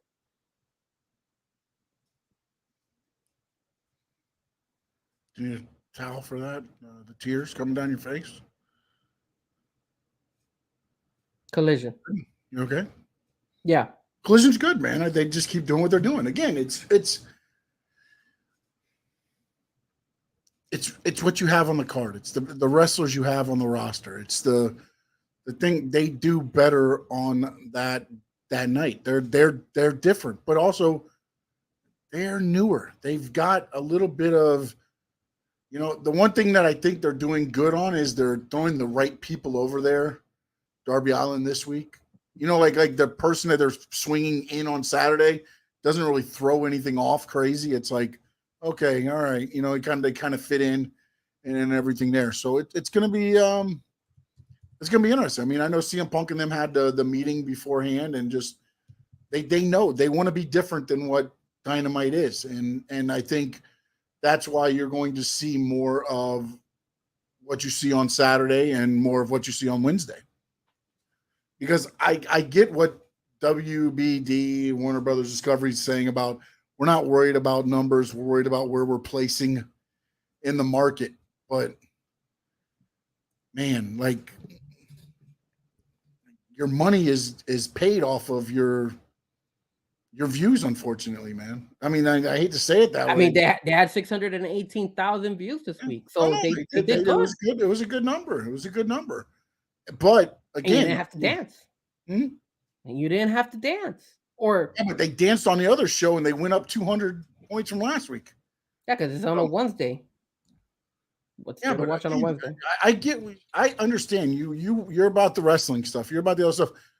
But, again, man, it's also about the entertainment. It's the casual fan that just tunes in to just be entertained. And soon, what's going to be interesting soon is it's just going to be like wrestling and live sports, because there's nothing getting produced right now. There's no shows being produced or written or anything like that. So when everything that's in the can now gets out, wrestling's gonna be unless something gets settled beforehand. I'm interested to see what they do with everything, because I mean, the only good thing for Raw right now for WWE and Endeavor is that their TV rights are coming up, whereas AEW's kind of already settled theirs with Warner Brothers. So, and again, we'll see what happens with it'd be interesting, because I think what might help your situation is what we talked about last week. If they went to more pay-per-views, they wouldn't do this. Well, then do it. They wouldn't have the time to necessarily, because now they've got to waste weeks at a time leading up to, for what? You know what I'm saying? Like, so they have so much time in between that, like, where WWE is just, they write 3 weeks of TV, pay-per-view, 3 weeks of TV, pay-per-view, 3 weeks of TV, pay-per-view. And there's no time to really, throw in the extras, because you don't have to, I won't say waste time, but you don't have to have that. And then also you don't have to put, your main event matches on TV. Like, Blood and Guts is not a match that should be on TV. And I think it's always been on TV. I think it's been on one pay-per-view. It's always been on. But yeah, but imagine they had the Blood and Guts of the pay-per-view. Do you think the fans who would pay a pay-per-view for that performance? I mean, they'd be probably complaining for that performance afterwards. But also, when you look at it, would it have been different on pay-per-view than on live TV? I don't know, man. Would they have been able to do more stuff? Would they have been able to do? And again, I just find that some of these wrestlers, you have to understand too, behind the scenes, is maybe Warner Brothers starting to pull the reins in a little bit on what can happen and what can't happen because of injuries or anything else like that. You know what I mean? Yeah, but look at Collision. Look at Collision. If you're holding back on what they can't do, whatever they're not doing extras in Collision. They're doing everything right in Collision, and they're Yes, giving but a look product at that the is worth experience watching. you have in Collision. They need to start. What I feel they need to do with Dynamite is they need to start being a little bit more mature in Dynamite.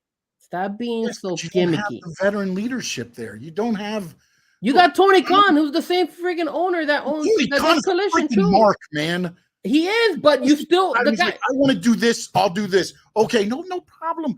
No problem. We'll make it happen.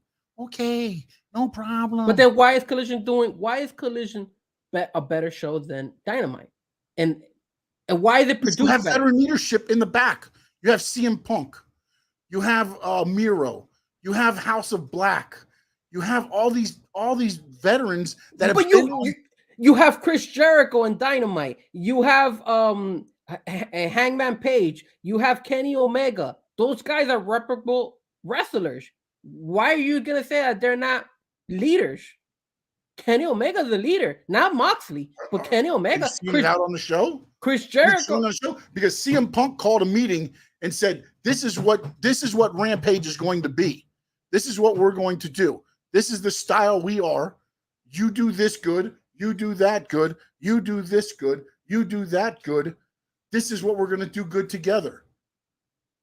They have it all together because the guys in the back are making it happen.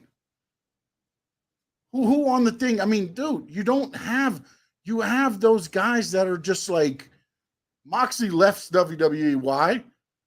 Because he wasn't happy because he couldn't bleed. Yeah. You know what I'm saying? I mean, like, terrible. And I get it, Jericho, but also Jericho's busy doing his other stuff too. I mean, I hate to say it, but in a way, sometimes I feel like Jericho collects a check. And not only throw that, it out there when he needs to, but then he's like, "Hey, all right, you know what? I'm not gonna." He's at that point now to where he's like, "I'm not gonna waste my time. I've already talked to these guys for 3 years. Nothing's changed. But I'm not wasting any more of my time." You got so many legends in Dynamite. You got Sting who could put input. You got Tony Schiavone who knows the system. JR who's been in the game for years. JR hasn't been there in 3 months. I understand that, but you had him. You got Tony Schiavone who could put good input in there. What happened to the D Malenkos? Is D Malenko actually signing off on this crap on AEW Dynamite? They're telling you what to do. But here's my other thing. Okay, so if they're not doing, what's being directed to them, what do you do? Get them out. How? Whoever is not with the program, start making them, put them to Rampage. We've always said Tony Khan needs to grow a pair and he needs to put his foot down. If he can't do it, then whoever you have as your like people right below you, like your hierarchy, needs to do it. Listen to me real quick. Listen to what I'm saying. What's to say Sting's been there for what now? 3 years? 2 years? Yeah, he's been there. Jericho's been there, what, 3 years? And not since it started. EVPs, of course, have been there since the beginning. What's to say they haven't told these guys over and over and over? Now they're like, they're not going to learn. And this guy doesn't do anything about it. And the other thing is they're on tiered contracts. They get paid regardless, honestly, man. I want to see what they dish out tomorrow. I haven't seen what fights they have. I'm gonna go on Twitter in a minute to just look and see. But it's just I hope they do a better product. I hope this was a one and done on Dynamite and they got it and they'll just move on and give something better for the fans. I honestly think everybody involved in that match was just done with it. They're done. So uninterested. None of them want to. Okay, so look. So for tomorrow, they got Pac and Gravity. I don't even that Gravity guy I've never heard. Oh, they got AR Fox versus Orange Cassidy. I think they've done a good job with Orange Cassidy. They have John Moxley, of course, bleeding his ass off. Claudio Castagnoli versus the Lucha Brothers and Best Friends. So they have a trios type of thing going on there. They got Britt Baker against Taya Valkyrie. Okay, that's not a bad fight. That I hope. Come on, man, get it right, AEW. Get it right because they versus Swerve. That should be pretty good. They better get that Britt Baker. Taya Valkyrie is one of my favorite wrestlers in AEW. They better get that right They better not give it. They better not take like 2 seconds. They better build on that story. That's a great. That should be eventually a pay-per-view fight between those two girls. Those girls are good, both of them. I hope, man. I'm just all right. Let me just. I hope I'm they do a ranting. dance off. I hope right in the match they just start dancing. Go Britt. Go Britt. Go Taya. Go Taya. Show us what you got. Show us what you got. Go Britt. Right. Go Britt. I'm just, guys. You know, Cap. You said it. You said that I this was hard for me, and you can see the passion, and yes, it does hurt me, man, because I really so much better for me. I really am Mr. AEW, and I feel that the quality that they gave us was trash, man. It was so much trash, and it was like, God damn it! But they made it up with the Collision. We'll go from there. All right, last thing we're gonna talk about was obviously something I found out was that Shibata, who fights in Ring of Honor, was allowed to fight for in AEW, but their New Japan Wrestling told him, yo, you can't wrestle in New Japan Wrestling. And the reason he couldn't fight was because back in 2017, he collapsed. So New Japan Wrestling didn't clear him, but AEW did. So AEW is allowing Shibata, who collapsed, and I mean, look what happened to Bronny. He had a cardio arrest today. So you're letting this guy wrestle, considering that this guy, something could happen. I mean, where is like the liability when it comes to AEW here? Like, I thought that was kind of messed up that they're allowing. Well, I gotta believe they ran the testing through whoever it is that they use, and they just didn't say, "Hey, let's just throw him out there." Because, I mean, I saw the press conference after, bits of the press conference where he was on his phone and he was like, "Thank you for giving me the opportunity to wrestle again," and all that. And I gotta believe that they did the testing, and then they did, or maybe they, because I don't know, I didn't really follow him a lot in New Japan, so I don't know what his me neither. His style of wrestling is. Maybe he tapered some of his wrestling off. Like WWE said, okay for Daniel Bryan to come back, but he couldn't do like through the rope dives. He couldn't do the headbutt off the top rope. Like they set conditions to how he could. Well, supposedly he had a I don't know if I'm saying this right, a subdural hematoma. Yeah. So this is not something that is like, you know, a little bump, a little scratch. We're talking about somebody's life here, man. I don't know, man. I just and New Japan is it's I'm assuming they're a lot more like nonchalant about their wrestling. Oh no, they're a lot more strict. They're a lot. Oh, they are? Oh, okay. Yeah. Well, then it makes sense. Like if you go to their dojo, you don't even get in a wrestling ring for like 6 months. You learn to roll and everything on the ground, outside on a pad, before you can get in the ring. It's like sacred ground. Like they're very, and again, when this happened, maybe at that time when it happened, they were like, nope, we don't want that. It's one of those things to where you have to make that decision. Is it worth it? And also, hopefully, with the type of businessman that Tony Khan is, I would hope that they did their due diligence in researching everything and sending them to some kind of, like the same thing with Saraya.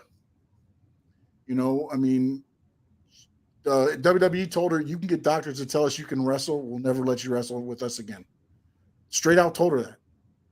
Then she went to AEW, and of course, she got the 3 doctors, and they let her wrestle. But see what they've done with Saraya, at least, is, have you noticed that they haven't put her in a lot of matches? No, So it looks like they're in that aspect they've done a good job and things like that. But you never know. Just again, she broke the 2 times it happened. It was like freak stuff, man. It's like the stuff happens out of the blue. Like it's not usually the crazy stuff. It's the freak stuff. It's the I plant my foot and I blow my quad type things. So, but I would hope that Tony Khan has done his due diligence and homework. And yes, Nicholas, Ronda Rousey is a great dancer. No. Well, on a side note, no doubt, Ro, I bet Jericho's a fantastic dancer. There was coincidentally you say that because she's like an old lady. There was an actual video going on Twitter, and I'm gonna see if I could find it. That way I could show it to you guys. But it was Chris Jericho dancing, and he was terrible. He was really, really bad. He's doing this with a microphone. It was really bad. But like, look.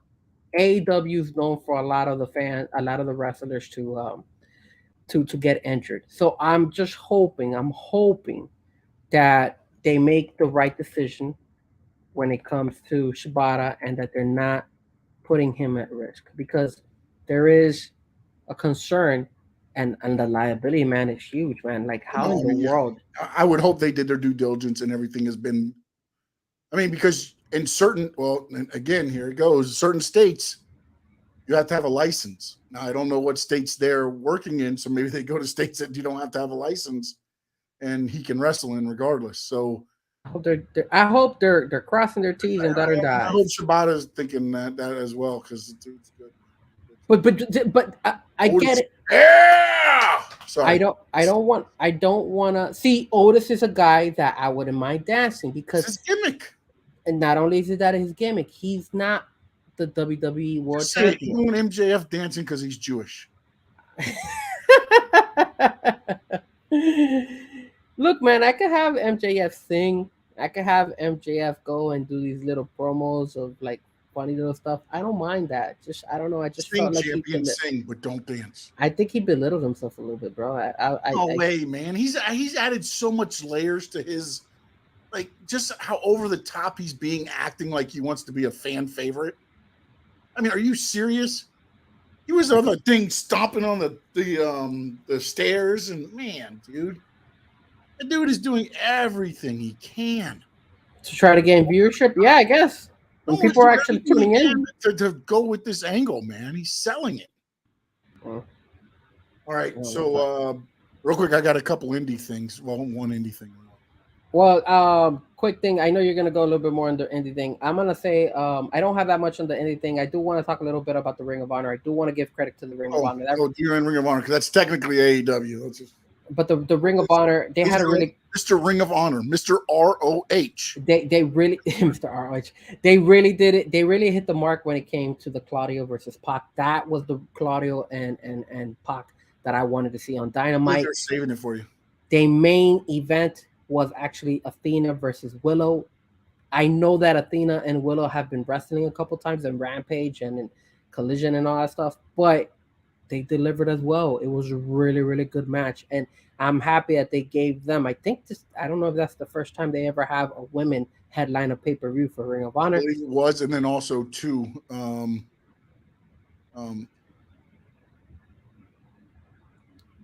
What? You kind of and then you disappear on me. I can't think of the word.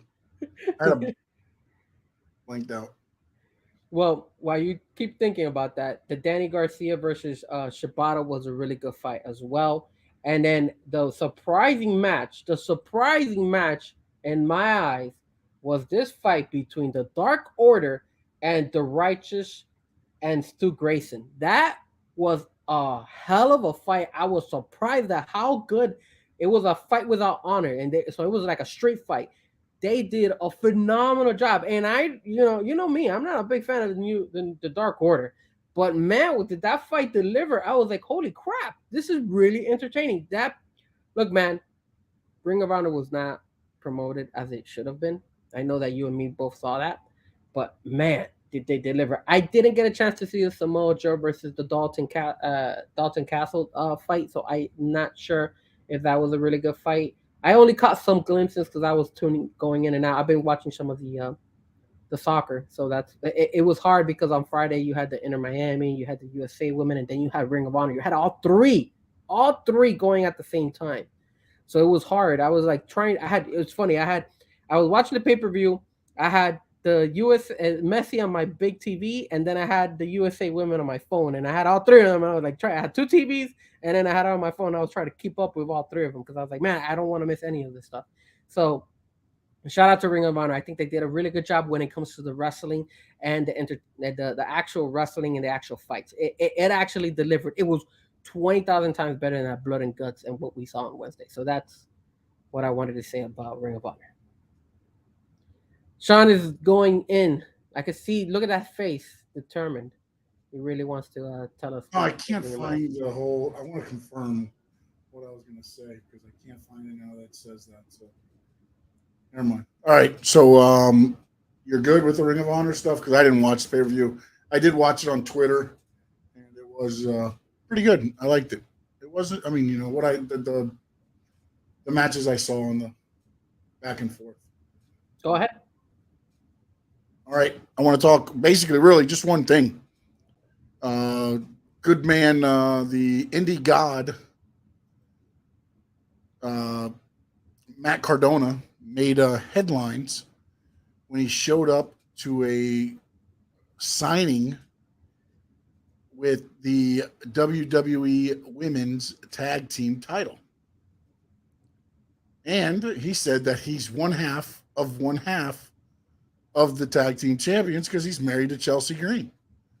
So he gets the belt. And people took this so literally that they had to contact, and Chelsea Green had to come out and be like, people, he bought a replica. It's not my belt he's walking around with.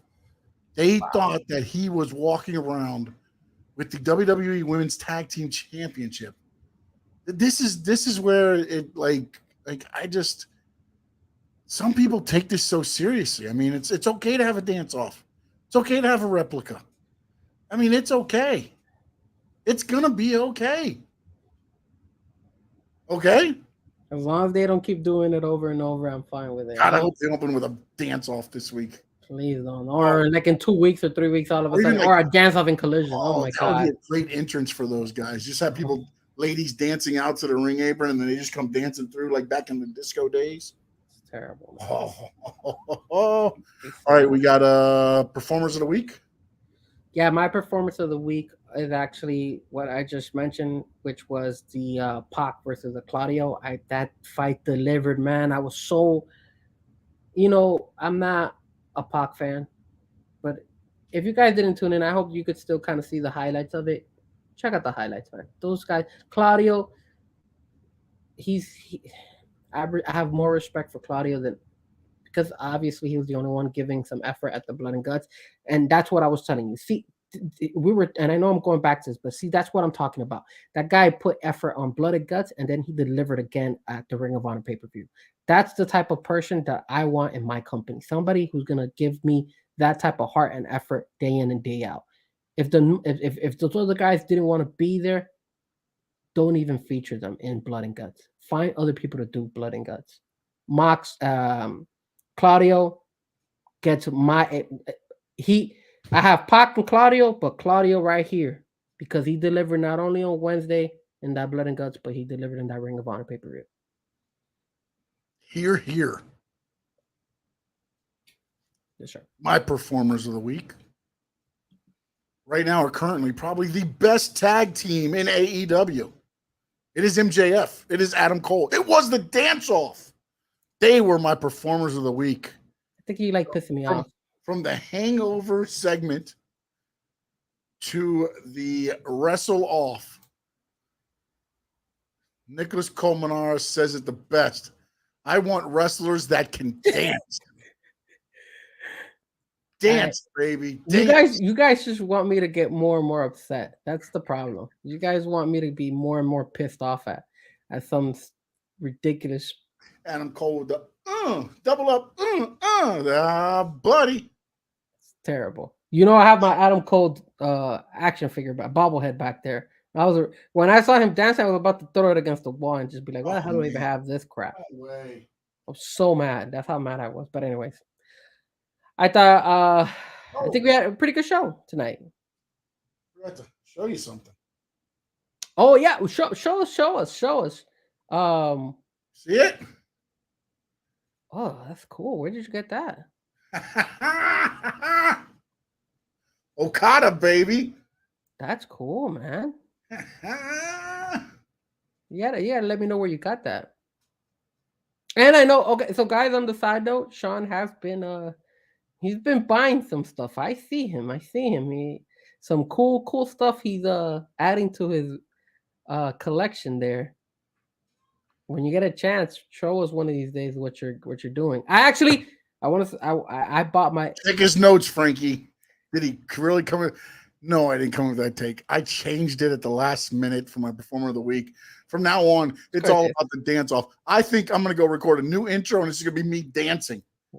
Go ahead. Next time, I won't even be on the show. Instead of running late, I just won't show up. We'll have you DJing, and then I'll just be there dancing. Crazy. But I did get the Judgment Day shirt. Yep. It just has not arrived. I bought it because Which of ones you get the 4 animated ones? Yeah. I like that one. That one was cool. So I said I gotta buy it. So I bought it. I'm just waiting for it to come in. Hopefully it comes in. It's WWE's. I think I got it from Fanatics. They take so long to deliver stuff. It's ridiculous. Yeah. Well, because I think what they do is they wait till they get a large enough order to print them all at one time. Oh my god. Nicholas, me and you, buddy, we'll record the entrance. So are we going to the show on Sunday? Let me get with you. I'll talk to you. Well, if you decide to go, you better dance because I'm gonna record you. Oh no, I'll dance, man. I'll let this thing wiggle. Oh yeah, baby, like Kamala, baby. Kamala didn't even dance. At least he would just tab his stomach. Oh, hit his belly, baby. It wiggled and jiggled. That was better than dancing, that's for sure. That's definitely better. Gotta lighten up, man. It's pro wrestling, buddy. Well, it's guys, entertainment. Don't forget to hit the like. Don't forget to follow me at Frezko Music on all social platforms: IG, Facebook, TikTok. I'm back on TikTok, baby. So they're monitoring my stuff now. Once again, I'm letting the feds and the Chinese and all these people monitor my stuff, but it's the only way we're gonna be able to grow. And then one last thing, Sean, I wanna have a quick moment, guys. You guys know that I also DJ on the side. I'm on a DJ competition. I really would appreciate you guys helping me out. I am going up against another DJ. It was the quarterfinal rounds. There is a show that's going on, and I've been tweeting it. I've also gone ahead and posted it on my stories on IG and on Facebook. Please, guys, whatever you guys could do, I would be grateful for all your comments. All you have to do is go on the post and just honestly say who you like. You don't even have to vote for me if you don't like me, whatever. Just listen to the mixes, listen to both the DJs, myself. I go as Frezko Music. That's my DJ name. If you guys, do you do Christian music? No, unfortunately, I do not do Christian. That's stuff you can dance to. Karen, I will say this. I have done Christian weddings. I did do Christian weddings. Nothing against Christians. I'm Catholic, but I have done Christian weddings, and I'm not a big fan because in a lot of Christian weddings, they are not allowed to dance. So they actually just like to hear vibes. So for me, I've kind of like toned it down when it comes to Christian weddings, but I have done Christian weddings. But yes. Like them because they don't dance? Yeah, man. It was. I dance or you don't want them to dance? What is going on? You're throwing off different vibes here. Look, I want people to dance when I'm DJing. I don't want people to dance when I'm watching wrestling. That's just that simple. Wrestling is wrestling. DJing, I want people dancing. But yes, unfortunately, that was the reason why. I'm not gonna lie. I did Christian weddings, and like I said, it was fun. It was entertaining at first, but it's a little bit hard because as a DJ, I'm not gonna lie, and I'll give you a little bit of my like kind of my opinion.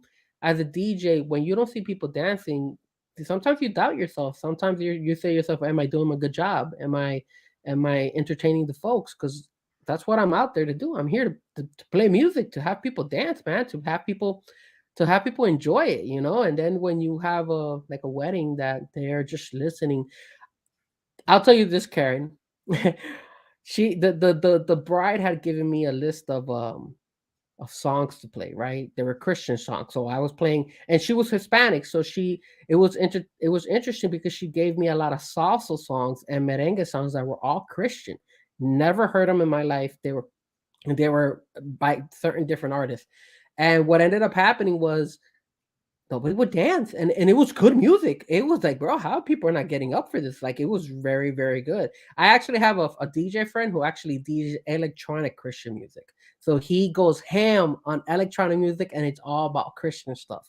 So it is there. It's a different vibe. But man, that wedding, I actually didn't have anybody dancing, so I switched it up. I threw a song there to people dance, and the bride ran to me and said, turn that crap off and change it back. and like I immediately had to like switch it. And this is when I first was starting as a DJ and doing like weddings and stuff. And I immediately like switched it up, and I felt so bad. I was like, after that, I was like, I can't do this anymore. I gotta switch it up. And man, I did my job because that's what I'm paid to do. I'm very serious. Like what Sean says, Frank, you gotta have a little bit of stop being so serious. No, I'm very respectable in that aspect. You want me to deliver, I'm gonna deliver. But after that, I kind of said, I gotta lay low on the Christian wedding, so I stopped doing that. But I'm rambling, guys. Get a chance, take a look at I don't want to be biased. I don't want to go ahead and say be like just vote for me because you guys know me. Listen to both mixes. There is another DJ. There's two. So there's two. It's 4 DJs.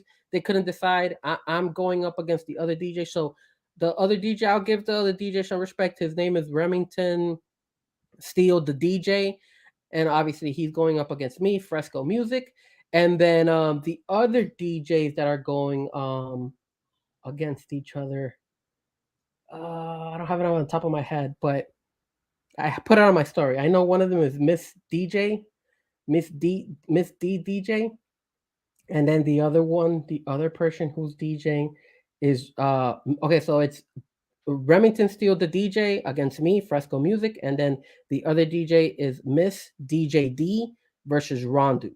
So get a chance, look at my stories, look at Twitter. The link is there. Listen to them. If the show is like kind of like a podcast, so just click on the link. It actually breaks down at what time they're gonna do it. They're gonna do it the next time they're gonna replay our mixes is gonna be tomorrow at 2:00, and on Thursday, I believe, on 2:00 as well. So tune in. If you like it, please support. Vote for whoever you think was the better DJ, and I'm really appreciate it. Sorry, Sean, I kind of rambled there for a minute. I lost Sean. Okay, I'm sorry. Sorry. No, I'm just kidding, man. I've been retweeting that too, so I appreciate it. Yes. You can follow me at Sean_Stanley11. That's on everything, and I want to say thanks to everybody that tuned in today. Karen, Nate G, Terry says, Sean, bring back Disco Inferno and Alex Wright. That's some dancers right there. Disco Inferno. Karen, of course. Nicholas, of course, no doubt. Nate G, Cat for Life. We appreciate everybody that's been on the show today in the Josh, Terry, my dad, Cat for Life. I know I said already. Karen, of course, Cruz Rees. And, of course, Frankie Frezko, appreciate you as well. Darren Spires. Darren Spires, appreciate you. Dad, appreciate you. Little Kai Jackson, appreciate you tuning in for your first show here today. Good. And you good? Yeah. All right. Well, here's my reminder to everybody. Hit that like. Make it a good day. Hit that like button. Hit the subscribe button. Keep dancing. And in the words of the great Gordon Soley, so long from the sun, shine, stay.